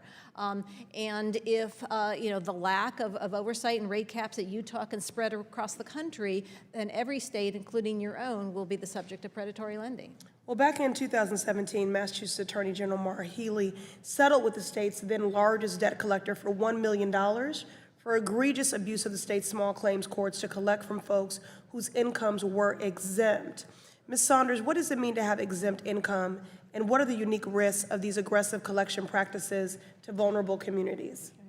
Exempt income is income that you need for basic necessities, food, medicine, rent, and income that, like Social Security, other forms of pension, public benefits, and certain amounts of wages are exempt from collectors because we don't believe that people should have to starve because they are in debt. That's right. Seems that this is less access to credit or really just access to debt. The gentlelady's time has expired. Thank you. The gentleman from Texas, Mr. Williams, is now recognized for 5 minutes. Thank you, Mr. Chairman. And interest rates are the price of obtaining credit. I'm a small business owner, Main Street America. I've been in business 50 years and never had one day in my business life that I've been out of debt. In any line of business, price is determined by calculating many different factors. A business must cover the cost of hiring employees, keeping inventory, and paying taxes, just to name a few. Tom Miller of Mississippi State University stated, although 36% interest rate might sound high and profitable, personal installment loans are profitable at that rate only if the loan exceeds a certain size threshold. If we set a national rate cap at 36%, many of those innovative products that are filling a need for many people in our economy would no longer be profitable and cease to exist. Rather than increase government intervention with a national rate cap, we should allow capitalism and the free market to determine the price of obtaining credit. It's called competition. So before I continue with my questions, Mr. Knight, to you, are you a proponent of capitalism or are you a socialist? I'm a proponent of capitalism. Thank you very much. That's a great answer. We're doing good this year. This issue is about personal and financial freedom. If we in Congress set an arbitrary rate cap on what we think is too high an APR, we are limiting customer choice, limiting choice, and saying the government knows your financial situation better than you do. Unfortunately, some of my colleagues seem to believe that if we legislate high APR loans out of the marketplace, the demand for these products will simply go away. However, statistics show that millions of Americans lack the ability to pay for a $400 emergency expense. We should be spending our time on legislation that allows people to save more of their hard-earned money and build personal wealth rather than limiting the options available to them when they're most in need of assistance. So, Mr. Knight, can you elaborate on what population would be most hurt by enacting a national interest cap, and what would happen to their availability of credit? Yes, so in terms of access to credit, the population that would be most likely to suffer would be the more marginal borrowers. So that would be you're relatively less affluent, you're relatively young, underrepresented groups would be likely see a reduction in access to credit. So a Bloomberg analysis showed that 5 years ago, 22% of Wells Fargo consumer loans were made to customers with credit scores below 680. Today, this number has shrunk to 11%. Traditional financial institutions are having to avoid riskier lending after greater pressure from regulators following the financial crisis, more government involvement. Unfortunately, these changes have made obtaining credit much harder for a person of that population. So, Mr. Knight, can you explain how greater bank partnerships can help solve this issue and the benefit to consumers that it would create? Yeah, so there's a benefit on sort of two ways, potentially. One is better access assessment underwriting on the front end. And two is better balance sheet management and servicing on the back end. So a bank is able to leverage a partnership to access customers, underwrite them, service them, move the credit off their balance sheet into either a loan sale or a securitization, which is very similar to what we do with any number of other things like credit cards, car loans, et cetera, and then have that loan serviced. And this allows particularly smaller banks to access these markets, which allows for greater competition in the credit markets. And most people deal with smaller banks. So, Mr. Knight, in your testimony, you talk about innovation and the benefits of bank partnerships with fintech companies. There is a misconception that these partnerships operate outside the bounds of any laws. So could you talk briefly a little bit about some of the third-party guidance that currently exists and how they help protect consumers? Sure. Both the OCC and the FDIC have strong third-party guidance that both places a strong burden on the bank to manage its partner and the conduct of its partner, and holds the bank accountable for the actions of its partner as if the bank did it themselves. Also, under the Bank Service Company Act, to the extent that the partner is providing services for a bank, be it marketing, underwriting, or servicing, or something like that, that partner is also subject to examination by the bank regulator. And if you talk to some of these firms, you'll see that they have bank regulators come in and visit them. Well, I yield my time back. Thank you for being a capitalist. Thank you. Gentleman yields back. The gentleman from Illinois, Mr. Garcia, is now recognized for 5 minutes. Thank you, Mr. Chairman, and I live half a block from Main Street in the Chicago neighborhood, and I've seen how predatory payday loans and sky-high interest rates are trapping too many consumers into debt traps. Consumers might take out a small dollar loan to meet a short-term need, and only to find that they can't keep up with the triple-digit interest rate on that loan. Soon, they're forced to take out another loan to meet the need, stacking debt on top of debt and trapping them in a vicious cycle. Ms. Saunders, can you tell us very briefly 2 instances of what happens when people get caught up in a debt trap, and what are the hardships and health consequences that consumers face? Sure. When they get into a debt trap, they have trouble meeting other expenses, especially when they have very aggressive payday lenders or debt collectors after them. They may have trouble buying medicine or buying food or paying for their rent. In addition, these predatory lenders often require access to their bank accounts, and they take out money before they've paid for expenses, and they're going to incur overdraft fees and NSF fees. Thank you. One major reason why I think it's so important for this committee to pass my bill, the Veterans and Consumer Fair Credit Act, is that it protects, the protections in the Military Lending Act have been shown to work. Veterans and military groups support my bill because they're familiar with the research showing that the Military Lending Act protects active duty service members from predatory loans and also pushes them toward healthier forms of credit. Assemblywoman Limon and Ms. Aponte Diaz, what alternatives to payday loans exist out there that comply with the 36% rate cap, but make sure that people get the credit that they need without falling into a debt trap, and how have consumers fared in states with strong interest rate caps in place? Thank you. And I want to point out that California has the California Pilot Program for Affordable Small Dollar Credit. And we've had that in place for a number of years, and that caps loans under $2,500 under to 36%. So that exists. It's a market that's been increasing over the last few years. And what we've also seen is that businesses are looking for regulatory stability to keep investing in this space. Hi, and I'll just add, so I'm from a state, Maryland, who has never had payday loans or high-cost installment loans, and there are multiple other access to credit. There's credit cards, there's also credit unions, and to your point, minority deposit institutions or credit unions are not charging more than 36%. There is also just the targeting, the marketing done by these high-cost lenders is why it's concentrated in communities of color. It's on your phone, it's on our radio stations, it's everywhere. So this is sort of what our community thinks, this is what's available, but there's a lot more. There's emergency programs for utility companies, there's nonprofits, churches, and a lot of other things, but we are bombarded with the marketing from these high-cost lenders. Thank you. A little bit of history on this issue for a moment. In 1978, Robert Bork, a well-known jurist in our country, argued and won a Supreme Court case that allowed banks to export high interest rates. Here's how Benjamin Applebaum described what happened next in his book, The Economist's Hour.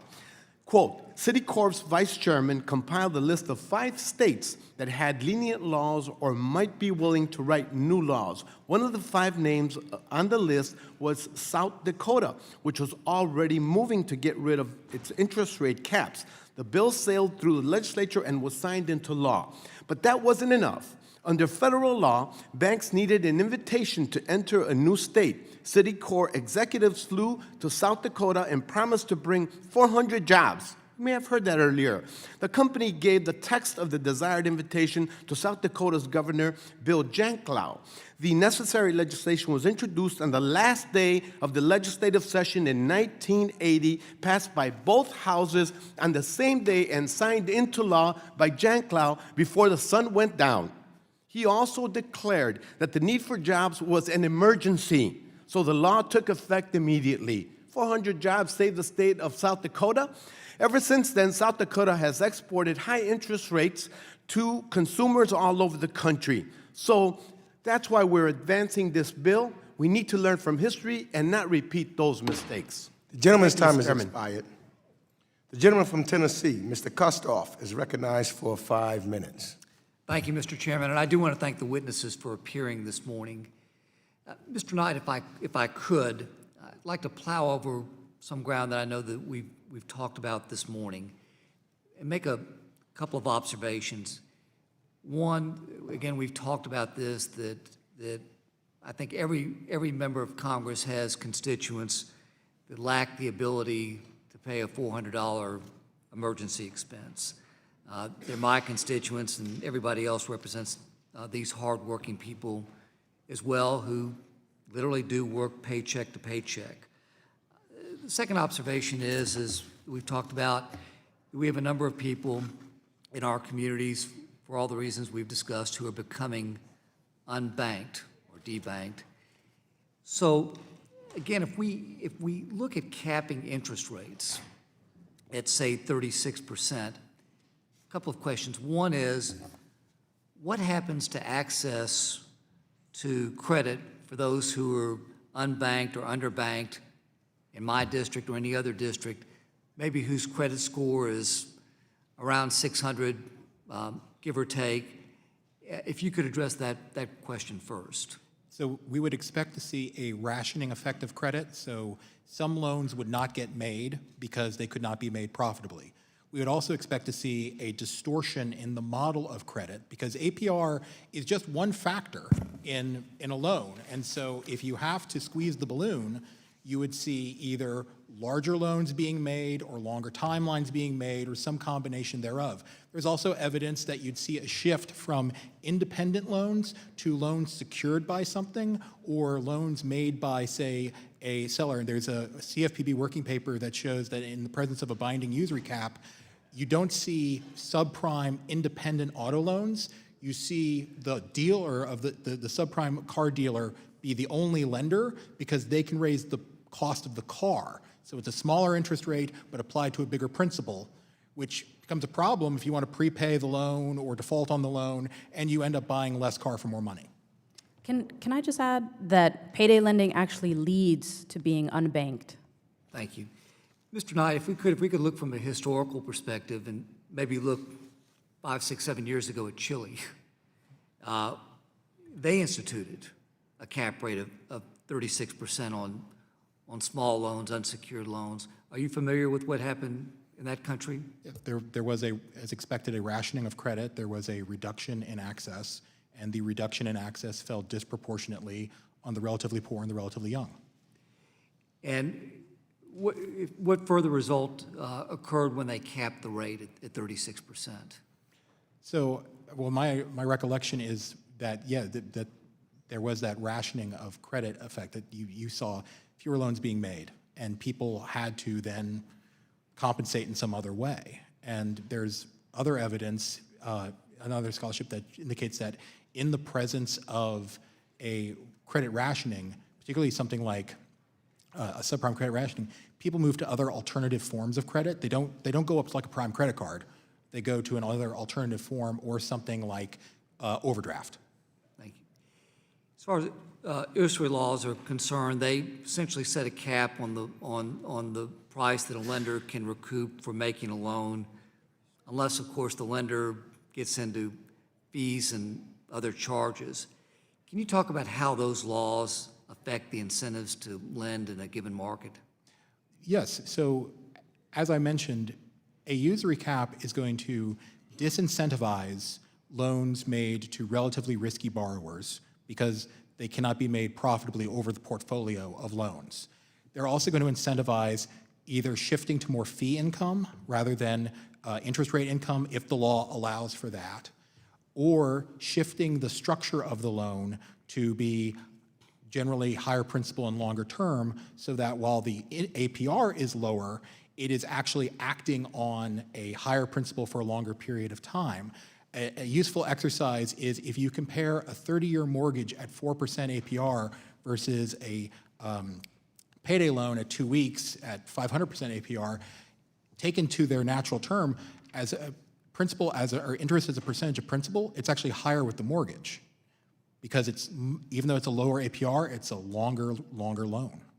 Thank you. My time is expiring. I yield back. Thank you. Gentleman yields back. I now recognize the gentleman from Texas, Mr. Green, who's also the chair for the Subcommittee on Oversight and Investigation. Recognized for 5 minutes. Thank you, Mr. Chairman. I thank the witnesses for appearing as well.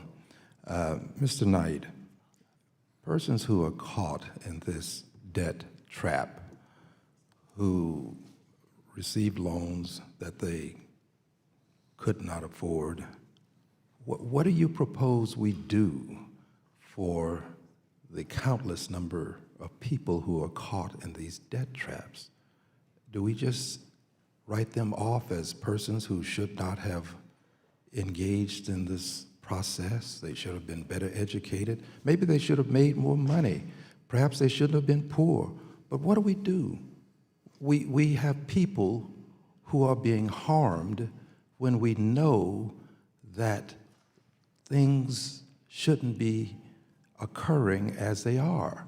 The Supreme Court has ruled since the 19th century that you cannot engage in a scheme to create loans that are usurious. So what do we do? Thank you very much for your question, sir. And it's a very valid concern about the plight of people who are trapped in suboptimal situations. And I don't mean to make light of it. It's a very real concern. And I would say that I think we're looking at sort of a two-prong issue.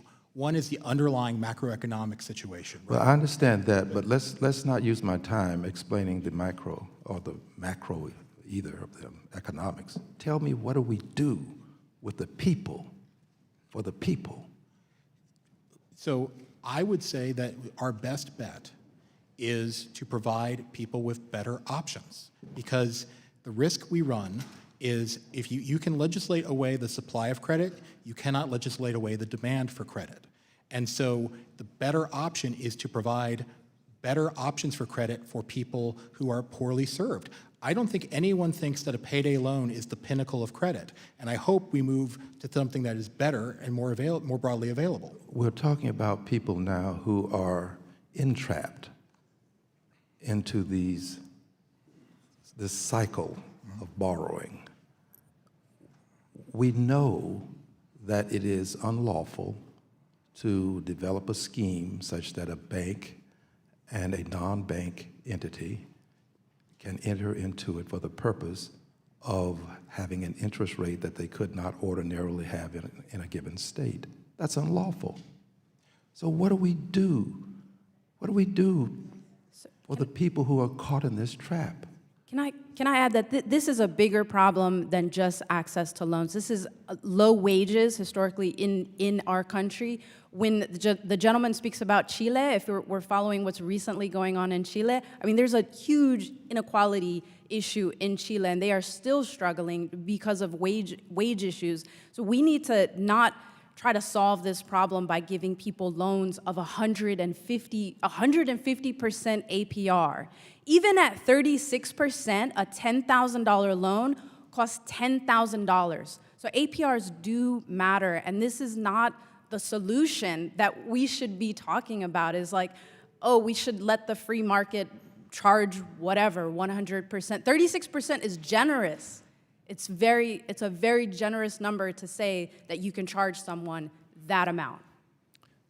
Thank you. Mr. Knight, back to you. What do we do when we have persons who are in this position? We have at least one recommendation, but the other side doesn't offer any alternative. They don't come with a plan to help extricate people from the enigmatic circumstance. Their plan is Leave things as they are. This is the way things are, and they should continue. I'm asking you for a plan. What do we do? There's a plan on the table. What do we do? Ms. Johnson, are you attempting to weigh in? I was not, but I was just thinking in my head that we need to pass, if we don't want an interest rate cap, then we need to say banks in partnership with non-banks should not be able to do multiple rollovers, should not be able to extend the maturity date multiple times, should not be able to electronically debit people's credit cards or bank accounts over and over again, should not engage in illegal garnishments in order to collect on the debts. In other words, we need to, if we're not going to have an interest rate. With my time that I have left, pardon me for interrupting. Thank you. I'm going to challenge my colleagues on the other side to give us a solution as opposed to an objection. I yield back. Gentleman's time has expired. I now recognize the gentleman from Tennessee, Mr. Rose, for 5 minutes.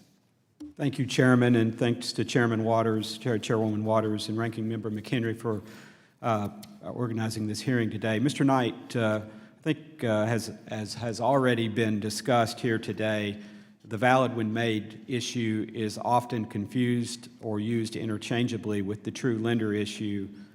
When Chairman McWilliams testified in a Financial Services Committee hearing here in December, she tried to clarify that the FDIC's proposed rule did not touch the true lender doctrine. Do you agree with Chairman McWilliams' assertion that the true lender question is outside the scope of this rulemaking? I do. Thank you. When done properly, bank partnerships with non-bank lenders are good for consumers, good for competition, and good for innovation. These partnerships and a healthy secondary market for loans also help extend credit to consumers who might not otherwise be able to access it. This includes many of my own constituents in the 6th District of Tennessee. Mr. Knight, in your comments letter supporting the OCC's rulemaking, you noted that these bank partnerships are a critical aspect of the business of banking. You go on to also say that having these loans remain valid is critical to the modern economy. Why is the ability to sell a loan important for banks?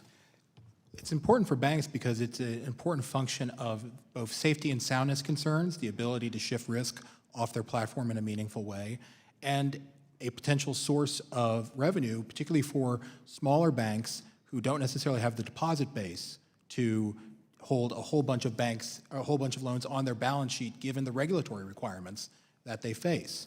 And so if we want particularly smaller community and other banks to be more competitive going forward, they need options to manage that, and these bank partnerships provide such an option when done well.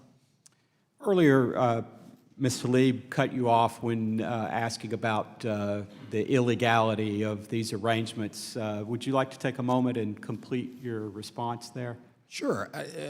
The point I was going to make is, it's not that, I think we need to distinguish between a rent-a-bank scheme and a bank partnership because they are two separate things. A rent-a-bank scheme is where the bank is a passive party that basically just allows the non-bank lender to impersonate it and just sign off on everything that's done. What these bank partnerships are, the bank actually exercises ownership, discretion, and control. They are ultimately responsible, and they ultimately have the final say, and they have a relationship with these partners akin to that of a vendor. I think you made an important point in your comment letter that I would like to highlight here today, and you've just reiterated a few moments ago, which is that diminishing access to credit does not diminish the need for credit. I see this in my district, and I want to make reference to Mr. Lukemeier's comments earlier about what happens when we restrict the ability of individuals to get those small dollar loans that they may need on terms that they want, which is to borrow for a very short period of time. And I see this in my community all the time, and just want to stress the importance that we may think when we impose statutes that limit those types of transactions that they somehow go away, but I can assure the listeners and experts testifying and my colleagues that they don't go away, that people find ways to get the credit they need, whether that be by extending terms in some way or whether it be by seeking that credit through non-traditional sources. And that's what I often see in my community where I guess so-called bootleg lenders are available, loan sharks, if you will, that unfortunately we force borrowers to seek out when we restrict their ability to access the credit that they want and that they need through traditional terms. I want to conclude by just stressing that it's important to note that the 115th Congress, in the 115th Congress, this committee passed legislation on a bipartisan basis that would have codified the valid when made doctrine. And when that legislation, H.R. 3299, came to the House floor, it again passed with bipartisan support. And so I think we would be well advised to keep those, to keep that bipartisan mindset in mind. And with that, I yield back. The gentleman yields back. I now recognize the gentleman from Florida, Mr. Lawson, for 5 minutes. Thank you, Mr. Chairman. I would like to welcome you all to the committee. And I will start off with you, Ms. Sanders. Can you please explain the true lending doctrine? Sure. The true lender doctrine is just a variant of centuries-old rules that usury laws should not be evaded. The Supreme Court, as early as I think 1838 and probably earlier than that, has said that we're going to look beyond the form of a transaction because predatory lenders are very creative and we're going to prevent evasions. True lender is one form of evasion where a state-regulated lender hides behind a bank, but the payday lender or the other state-regulated lender is the true lender. Okay, Mr. Knight, did you want to comment on that? Yeah, I just to elaborate that the doctrine, which is not universally applied. Some courts apply it and some courts adopt a more contractual analysis of whoever the lender is on the contract is deemed to be the lender. As I mentioned earlier, it seems that the emerging trend is to look at who has the predominant economic interest in the loan. And so if a bank already has a purchaser lined up for the loan, that would indicate that the bank, that weighs against the bank being the true lender in the court's mind versus a loan that the bank intends to hold for a while. So for example, the Madden decision doesn't deal with true lender because the bank held the loan until it defaulted. Professor Johnson, how do you feel about that? The true lender doctrine, first of all, I agree with my fellow witness. It's a long-standing doctrine, right? And what we're talking about with these new transactions, at the end of the day, the payday lender or the non-bank lender performs all the servicing functions, all the debt collection functions. The bank itself might have an interest that effectively amounts to 10%, maybe 20% of the receivables. To me, that is not a situation where the bank is in control. He's describing a scenario where the loans are on the books of the bank. In the cases that we're talking about, including pending cases, and I would direct you guys to read my statement where I talk about Cabbage, fintech lender, who has partnered with Celtic Bank in Utah. At the end of the day, the non-bank Cabbage is basically doing all of the lending functions, right? All of the servicing related functions. And so Cabbage should be the true lender. So simply saying the bank is involved somehow in a way with a partnership does not do away with the fact that the predominant economic interest is still with these non-banks. And so therefore, if we're not going to cap the interest rates, we should do something else about what the non-banks can do in terms of servicing these debts and collecting on these debts. Professor Johnson, in capping the interest rates, will that provide more opportunities for individuals, especially in minority communities, where they have to go oftentimes to a payday lenders in order to make it to the next paycheck? So capping interest rates it may drive down payday lenders in the community, but that doesn't mean that there are not other lending alternatives. As my fellow witness has identified, you've got millions of dollars being spent in advertising by the for-profit non-bank lenders, whereas credit unions and some of these other entities, they don't have all of this advertising. And so the person in your community may not realize they can just simply go to a credit union and get the same type of loan, except at a better interest rate, on better terms, allowing them to pay it back over a longer period of time, also benefiting from budgeting and other services provided by the local bank or credit union, community bank or credit union. Elena, would you like to comment on that? Thank you. And I would say that there are states are doing different things. There's multiple options. California has a pilot program. But I think that another piece that's really important to highlight is that as we have this conversation about rent-a-banks, they are really going around state laws. In July of 2019, before the bill had passed in California, before it had been signed by the governor, there was a conversation with these companies about how they were going to evade the law. And that, I think, is what we're trying to get at, how we ensure that these companies don't evade the law by finding a partner outside of the state to do business as usual and offer products that are not good for consumers. The gentleman's time has expired. Thank you. I now recognize the gentleman from Georgia, Mr. Loudermilk, for 5 minutes.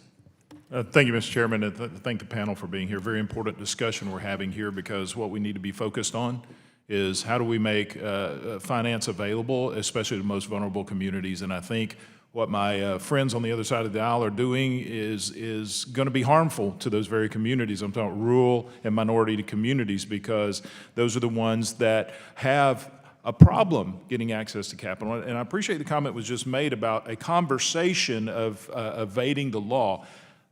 I know of the conversation, but I don't know that anything has transpired with that. So, Mr. Knight, I'd like to ask you a series of real quick questions, because I think what's happened is we've demonized something that has been standard operating practices in the financial services market for a couple of centuries now.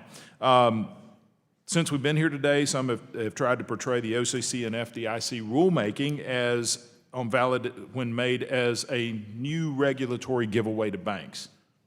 My understanding is the Madden decision deviated from nearly 2 centuries of precedent in banking law. Is that true? I believe so. Do these proposed rule changes do these proposed rules change the agency's underlying policy, or do they simply codify the agency's longstanding position? They codify the longstanding position. 2 centuries worth of longstanding position. Yes. That has worked very well. Yes. I mean, when I make a loan, I really don't care what happens on the backside of it, as long as my interest rate is the same all the way through. I'm okay if it goes down, but I need to know that interest rate's going to stay the same, and the person loaning the money to me, they need to be profitable so they can make more money. I think that's an important position to have. Another question, non-bank lenders are not permitted to export interest rates unless they are partnering with a bank or credit union that originates the loan. Is that true? I would clarify that the bank is the one, or credit union is the one exporting the interest rate, because they are the lender. So there is a bank, a regulated bank on the back side of this, correct? Correct. In order to benefit from banks' interest rate exportation authority, non-bank fintech lenders must submit to regulation as third-party service providers by the banking regulators, and the bank is accountable for the actions of its fintech partners. Is that correct? In the bank partnerships we're talking about, that's what the law says. And that's what we're worried about, Yes. is these fintech partnerships. Do federal banking regulators check to make sure these loans are made lawfully during the exam process? Yes. They are. Is there widespread abuse of these bank partnerships by payday lenders? Not to my knowledge. Do you know of any that are exporting it? I do not know of any. Okay, I haven't heard of any either. Cabbage was brought up. I had a small business. We had lines of credit. We were going through a traditional bank, credit unions for small business lending. After Dodd-Frank, my business no longer qualified for those loans. Had there been a Cabbage available I would have been able to save a lot of employees that I had to lay off because I couldn't have access to capital. So I think we need to be very careful in demonizing businesses that are actually providing funding to markets that traditional banks and credit unions can't. Can I add something? I'm not quite done yet. Why has the availability of credit decreased and personal bankruptcies increased in the 3 states since the Second Circuit made the Madden decision? Well, based on a recent study, the authors link it to the lack of access to marketplace lending and the inability of borrowers who would otherwise be able to either refinance an existing loan or deal with some exigent circumstances like a medical bill, the inability to access credit. And low dollar loans is an issue. And this is and I apologize, but I've got a short amount of time, and I always run out of time. Regarding another issue, which we're talking about a national interest rate cap, here's a concern I have. It's all, smaller dollar loans is a big problem. 40% of Americans can't afford a $2,500 emergency that they have. They need access to credit. The problem we have is a George Washington University study indicated that the break-even APR of a $2,600 loan is 36%. That's the break-even APR, which means you're going to borrow below that, you need to have some higher interest rates, right? So a 36% national interest rate cap would effectively eliminate loans under this amount. A study by the Federal Reserve Bank of New York indicates that up to 60 million Americans do not qualify for traditional bank loans. The gentleman's time has expired. Mr. Chairman, may I submit the study for the record? Without objection. Thank you. I yield back. The gentleman from Washington, Mr. Heck, is now recognized for 5 minutes. Thank you, Mr. Chairman, and I want to thank all the members of the panel as well for the presence today, more importantly for your advocacy on behalf of people who need a voice. Frankly, the older I get, the more I've come to the conclusion if we're not here to give voice to people who don't have one, I'm not quite sure why we are here. I appreciate much of the conversation thus far. I appreciate what I think is an important element of this, which is the access to credit issue and the implications of this proposed policy and the off-cited data point, which Congresswoman Presley cited, that 40% of American households don't have $400 to meet an emergent need. And that's a balancing consideration in this debate going forward. So too do I think there should be a balancing consideration of what is it that states have actually done, albeit too few of them, and the graph happens to be up right now as I speak. I'm from Washington State, and we're pretty proud of our efforts at consumer protection. Years ago, we enacted a payday lending limitation statute, which was very hard wrought. We're talking tooth and nail, knockdown, drag out. And by just about every measurable account, it's working. Now, I don't pretend to be the total expert, but here's what I do know. I know the reports are good from consumer organizations and the regulator. I know that the number of payday lending locations has declined by 90%. Payday lending dollar volume down 83%. And perhaps best of all, the number of complaints filed with our regulator has decreased from hundreds per year to 40. It seems to be working. And so that begs a question for me in the broader context of this. I think, Ms. Saunders, I'd like to ask you, is there a compelling argument for state preemption or federal preemption of state statute, state policy, when there is arguably a comparable consumer protection regime? No, there's not. I mean, as I said in my opening statement, American is apple pie for states to have interest rate caps to protect their residents. All the states have them. Of course, it goes back to the Bible, and most states have them today. Unfortunately, although Washington State has good laws, you've cut off, and it's a modest law. no more than 8 rollovers, and yet the payday lenders couldn't live on that abusive model. But in Washington State, although you only allow 29% on a $2,000 loan, there's a rent-to-bank lender, Op Loans, that is using FinWise Bank in Utah and is making 160% APR loans up to $4,000 in Washington State. And there is nothing under the National Bank Act that allows non-bank lenders to obliterate the centuries-old usury caps that states like Washington have to protect your citizens. So your point of view, and I'm asking in all sincerity, is a Washington state law does not protect its consumers to a sufficient degree, notwithstanding the data I shared and the reports I get. The Washington state laws are quite good, but there are a couple of lenders that are starting to evade them using this rent-a-bank model, and if we don't put a lid on it right now, you're going to see a lot more problems. Isn't there a way to solve that without an overall rate cap? Well, I think an overall rate cap would cut off the worst of the high-cost rent-a-bank lenders, but we also can simply stop banks from exporting high-rate loans into states like Washington that don't allow it. So remember my premise here, which is that we're here to provide and extend protection to people who are vulnerable. I think it is worth keeping in mind that federal preemption is a two-edged sword, and that what one hand giveth, is that a word? The other hand can taketh away. And I always feel compelled to remind people that if we want to go down the road of federal preemption, understand there's another side of that coin. That if federal preemption seeks to, if the policymakers seek to, can remove those consumer protections. I've had this argument or debate or good-hearted back and forth with my colleagues on this committee for quite some time as it relates to insurance regulation. I live in a state where the insurance commissioner is doing a great job, and I don't want somebody to come in and set a lower standard than he has set.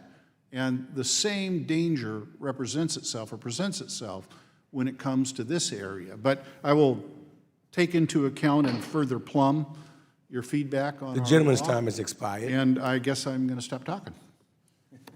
The gentleman from Ohio, Mr. Davison, is now recognized for 5 minutes. Thank you, Chairman. Thank you for our witnesses. Appreciate your efforts to make sure we get this right. Mr. Knight, I think you said it perhaps best, that Congress could enact legislation that would restrict the supply of lending, but we wouldn't be able to dramatically affect the demand. And so what happens when we have big disconnects between supply and demand? Normally, black markets form, right? So we have large black markets all around the United States. It's a significant part of U.S. GDP, and a lot of that's attributable to broken market systems. And some of those are resultant from legislation. So could you highlight how, a rate cap would do just that, limit supply without checking demand? Yeah, absolutely. I mean, ironically, one of the great progressive reforms in this very area was the Uniform Small Loan Law of 1916 by the Russell Sage Foundation, and their recognition was that usury rates were too low to attract legitimate lenders and that they needed to actually allow people to make profitable loans. And when they made those reforms, they were opposed by the religious leaders and all that stuff who wanted the much lower rates, but also loan sharks who wanted to continue to operate illegally and not face legitimate competition. And so the risk we run if we set an interest rate that is binding and limits and constricts credit is that either we cut people out of the legal system and they have to go seek some inferior alternative, including loan sharks, or we have to distort credit products so that they're inferior to what they would have gotten otherwise, and therefore are a worse fit than they could have had we left the market. Yeah, thanks for that basic explanation.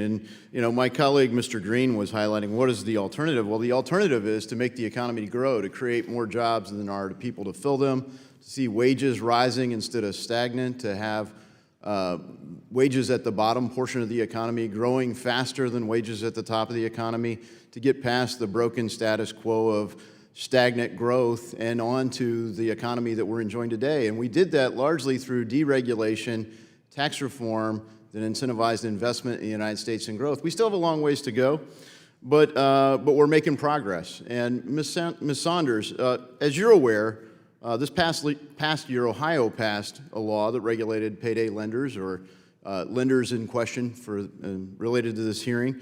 Pew, a consumer advocacy group very similar to your organization, NCLC, has said that the Ohio legislature got payday loan reform right. The structure of the loan has an interest rate component plus fees. Here's an example of what Ohio's law allows. If you lend $300 for 4 months under current Ohio law, the APR could be as high as 161%, depending on what day of the month the loan is originated. It doesn't appear that Pew thinks a 36% rate cap is the right reform. They also support bank lenders that charge rates at least double the 36% rate. Why is there a disconnect between Pew and NCLC? You know, I think Ohio is following on the path of Colorado. Ohio voters voted to cap rates at 28% overwhelmingly back in 2008, but the payday lenders decided to call themselves mortgage lenders in order to be able to charge a fee allowed for mortgages, and they got around it. And the legislature, where there's a lot of big payday loan money, unfortunately blessed that. Eventually, after a lot of hard work, going up against big money from predatory lenders, the Ohio legislature came up with something that allows high-rate loans like Colorado did, but eventually Colorado voters voted for 36% rate cap. And fees. And then what will happen is the same challenge of black markets. Professor Johnson, I like your framework, and as another Ohio person, thanks for coming to share your expertise in the field. I like kind of the rubric that you laid out, but I don't necessarily understand the mechanisms of how it worked. For example, debt entrapment. Could you explain how someone is forced to take this loan? Okay, so by debt entrapment, I don't mean that somebody is being forced to take the loan. By that, I mean that you have set up a scenario where a person is signing up for a loan, not really understanding the consequences of that loan. And so, for example, if we talk about the payday loan rule that was to take effect this past year, it would have required you to do the ability to pay. Right, so underwriting, ability to pay, that should be something that should happen now. So sound underwriting practices would help make a difference. And, frankly, I'd like to go into a lot of areas where we totally disregard sound underwriting practices and we socialize the risk. We distribute the risk over everyone, including people that can qualify for lower rates. So thanks for the hearing. And Gentleman's time has expired. The gentleman from California, Mr. Vargas, is now recognized for 5 minutes. Thank you very much, Mr. Chairman, and thank you for the witnesses being here. I apologize I wasn't here earlier. I also sit on Foreign Affairs, and we had the unique challenges women face in global health, and I wanted to be there for that presentation. But now that I am here, I do want to ask this. APR does matter, and if you don't think it matters, we don't take those 300% loans. I always tell my 2 daughters, I say, don't listen to what people say, watch what they do. You go to the beach and they say, oh, the water's warm. I say, well, why aren't you in? Hell no, I'm not getting in that cold water. We don't take those loans because we think they're predatory. That's why we don't take them. But I did want to talk about the states' rights versus federal preemption. It is interesting. I've been around long enough to listen to Republicans always talk about state rights, the strong state rights, except when they don't like them. And then they're against the state rights and the federal government should be involved. California, Assemblymember Limon, you passed the law. It seems to be working. Obviously, it's early on. Could you comment the process you went through and the state went through to do that? So this was a very extensive process. It's been tried for well over 2 decades, but we really put an incredible coalition together, faith-based groups, Urban League, you had veterans groups, you had responsible lenders, all to try to come up with a solution to one product, which was the fastest growing product in the market that was most harm to the consumer. And we passed this law, and it was signed, and now what you see is that there are companies evading it. And I actually want to use Mr. Knight's description, if I may. He talked about the rent-a-bank scheme being an impersonation of the true lender. And based on that description, I argue that the rent-a-bank schemes ongoing in California will clearly show that the non-bank lender is the lender. I want to give an example of what is happening. When you see a title lender like LoanMart advertising their loans on a website between 60 to 220%, and in the fine print at the bottom of this website, you see that it says that the loan is made by a bank in Utah. That is what we are talking about. They are evading state law. The state law is very clear that it is 36% plus the federal rate, and now they are using a bank outside of the state to evade an existing law. Ms. Ponte Diaz, you stated at one point that the debanked, that actually they get hurt taking these predatory loans because, in fact, oftentimes they get unbanked. Could you explain that a little bit? Yeah, I've spent the last 7 years in California talking to payday borrowers, to folks who've gotten the installment loans, and there's not one of those former payday borrowers that said, I would go back and do this again, or I would go to the black market. They, once they get out of that debt trap, they are done with it and look for better access to credit. So,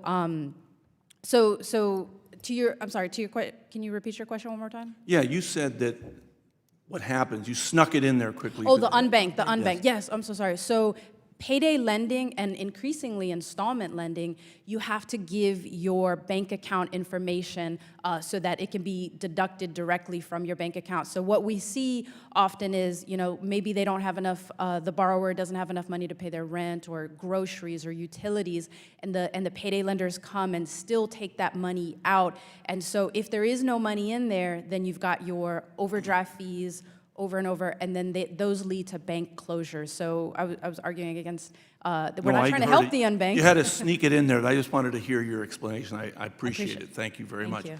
I do want to ask one last question. I have about a minute left. The issue that you can't loan to anyone $2,600 or less at 36% because it's just not doable. Could any of a professor, Ms. Sanders, could you comment on that? Whoever would like to. Go ahead, Ms. Sanders. Well, I just don't think that's true. I think, Self-Help Federal Credit Union, an affiliate of Center for Responsible Lending, certainly does it. In South Dakota and Montana, when the voters capped rates at 36%, we actually saw an increase in credit union small dollar loans. Well, that's what I believed, but I heard it almost as if it was coming from Moses here, that this was in case the law. But I also have to thank you, say most of it does go back to the Bible. As a former Jesuit, I appreciate that. And you do have usurious laws and in the Bible too, we don't violate. Mr. Knight, would you like to, you got 20 seconds left. Would you like to comment on any of that? So I would just say that I think it's fantastic if credit unions can fill some of this gap, but there's a capacity question as to whether or not how much of the gap they can actually fill. And it's an open question. I wanted to give the Republicans an opportunity because everybody seems to just talk to you and not to the others. I want to make sure you have equal access. Gentleman's time has expired. The gentleman from North Carolina, Mr. Budd, is now recognized for 5 minutes. Thank the chair. So, Mr. Knight, I appreciate you being here. So much of the discussion surrounding the Madden case, I think I've heard it mentioned earlier from my colleagues, it has to do with the valid when made doctrine, which says that a loan does not become valid when transferred to a third party. So the idea behind valid when made is that a loan is valid from the beginning. It can't suddenly change when transferred to another person or another company. And to my understanding, this has been part of the banking law in the U.S. for about 100 years. So far, so good? So I think it's been part for longer than that. If I may, I want to note one thing just for completeness. Please. There is a counter-argument that says that the early cases largely dealt with note assignment, and so the fact that it was 2 subsequent loans is relevant. I disagree with that, But those were the early cases. those were the early cases, but those cases, as we acknowledge, banking changes rapidly, and more recent cases have held that a subsequent transaction does not invalidate the loan. And I think if you look at sort of the notion behind it, there isn't a reason why a subsequent downstream transaction that does not change the borrower's obligations should relieve the borrower of their obligations. So I want to That continue. decision did not I've involve reclaimed my a time. loan. Thank you, Mr. Knight. So, however, the Madden versus Midland Second Circuit decision in 2015, it kind of branched away from this long-standing principle, and it ruled that loans could become invalid when sold from a bank to a non-bank. So as a result of this decision, credit markets have become volatile. Many borrowers have seen their access to credit diminish, as we've talked about today. And it's at a time when we should be doing everything we can to provide small businesses and consumers. I even heard my colleague from Georgia mention that his lack of capital access as a small business owner. But we should be providing better access to credit and financing alternatives. So it seems unwise to put caps on consumer loans. So, Mr. Knight, in your opinion, was the Madden decision wrongly decided? I believe it was. And in what ways has the Madden decision actually hurt low-income borrowers? So hurt low-income borrowers' access to credit? Well, based upon the academic evidence I've seen, we've seen a constriction in credit and a resulting, there is evidence of a link to increase in bankruptcy as people who need to access credit to address either an emergent situation or an existing loan, right, where they need to be able to refinance an existing loan, are not able to do so. And one of the weird wrinkles of this is that you can be under a credit card debt at 30% and not be able to access a marketplace loan at 25% to refinance it, because in the latter case, the bank is planning to sell the loan. That strikes me as nonsensical. So just striving for clarity here. We put these, we have this decision, this Madden decision. We cap these rates trying to help people, because I think on both sides we really want to help people here, absolutely.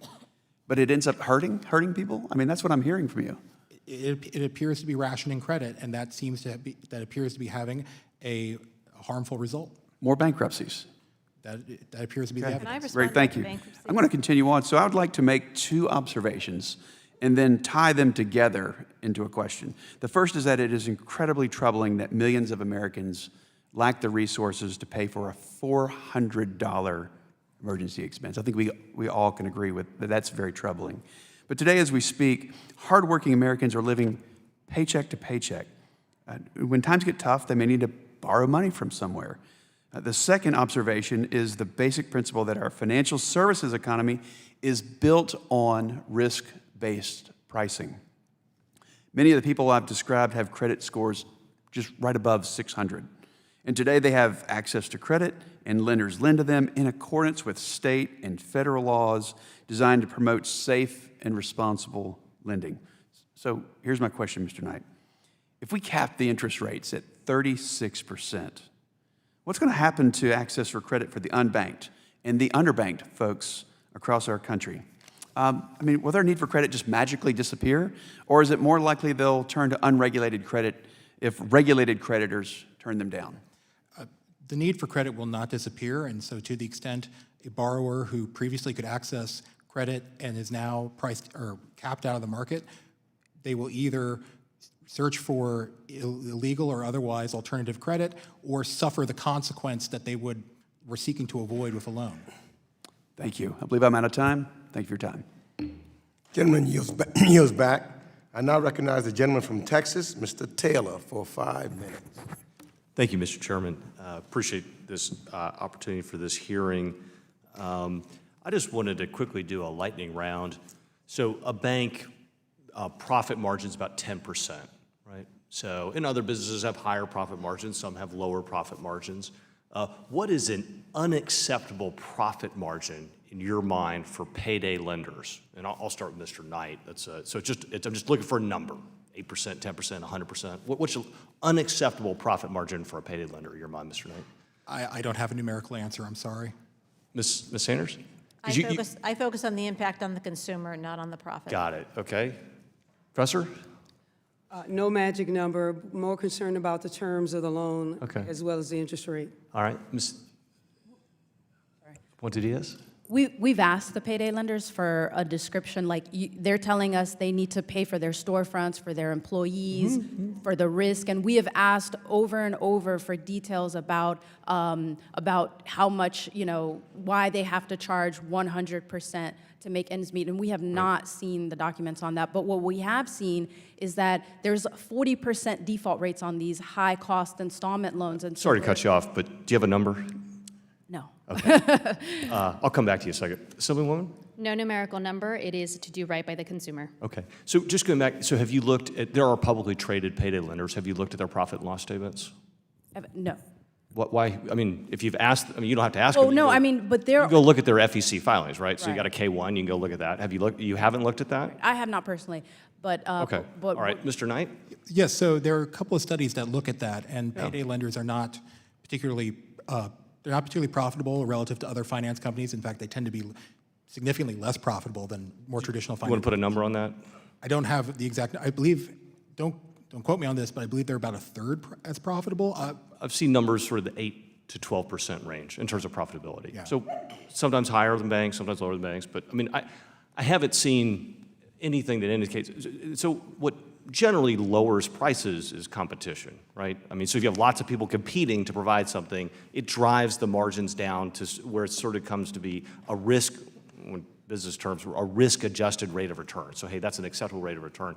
And then in terms of pricing, thinking about processing a payday loan, right? So you're going to process a payday loan, you would need to buy a credit report, right? You would need to have a human being standing at a teller to fill out the forms. You would, I mean, those are some of the prices that go into not just the interest rate on the money, but the actual processing of the form. Do you want to speak to that, Mr. Knight? So my understanding, based upon the research I've seen, is that a lot of the expense about payday loans is overhead. It's location, because this is largely a convenience-driven business, and it's staff, because it's human-intensive and the hours are long. And so, yes, a lot of the cost is what we would consider to be overhead. Right, and so if we put lots of regulatory burdens on lenders and make it really difficult to lend, then we're actually making there fewer competitors, and that in turn should drive up prices and make the margins higher. I mean, just it's harder. If it's harder to do, it gets more expensive as a general rule of thumb. Well, excuse me, sir, just to add, what we have seen is $8 billion stripped in payday lending and car title loans in fees across the country, so $8 billion. I don't know what that means. Okay, so Mr. Knight, just thinking about what banks do, so they typically hire consultants to do, so their IT work, right? So banks hire consultants to do their IT systems, their mobile banking applications for small regional banks. They've got to go hire someone to go do that for them. They hire companies to do loan processing, right? To actually create the document processing management system. They go to outside credit bureaus to go get their credit reports. They don't do that internally.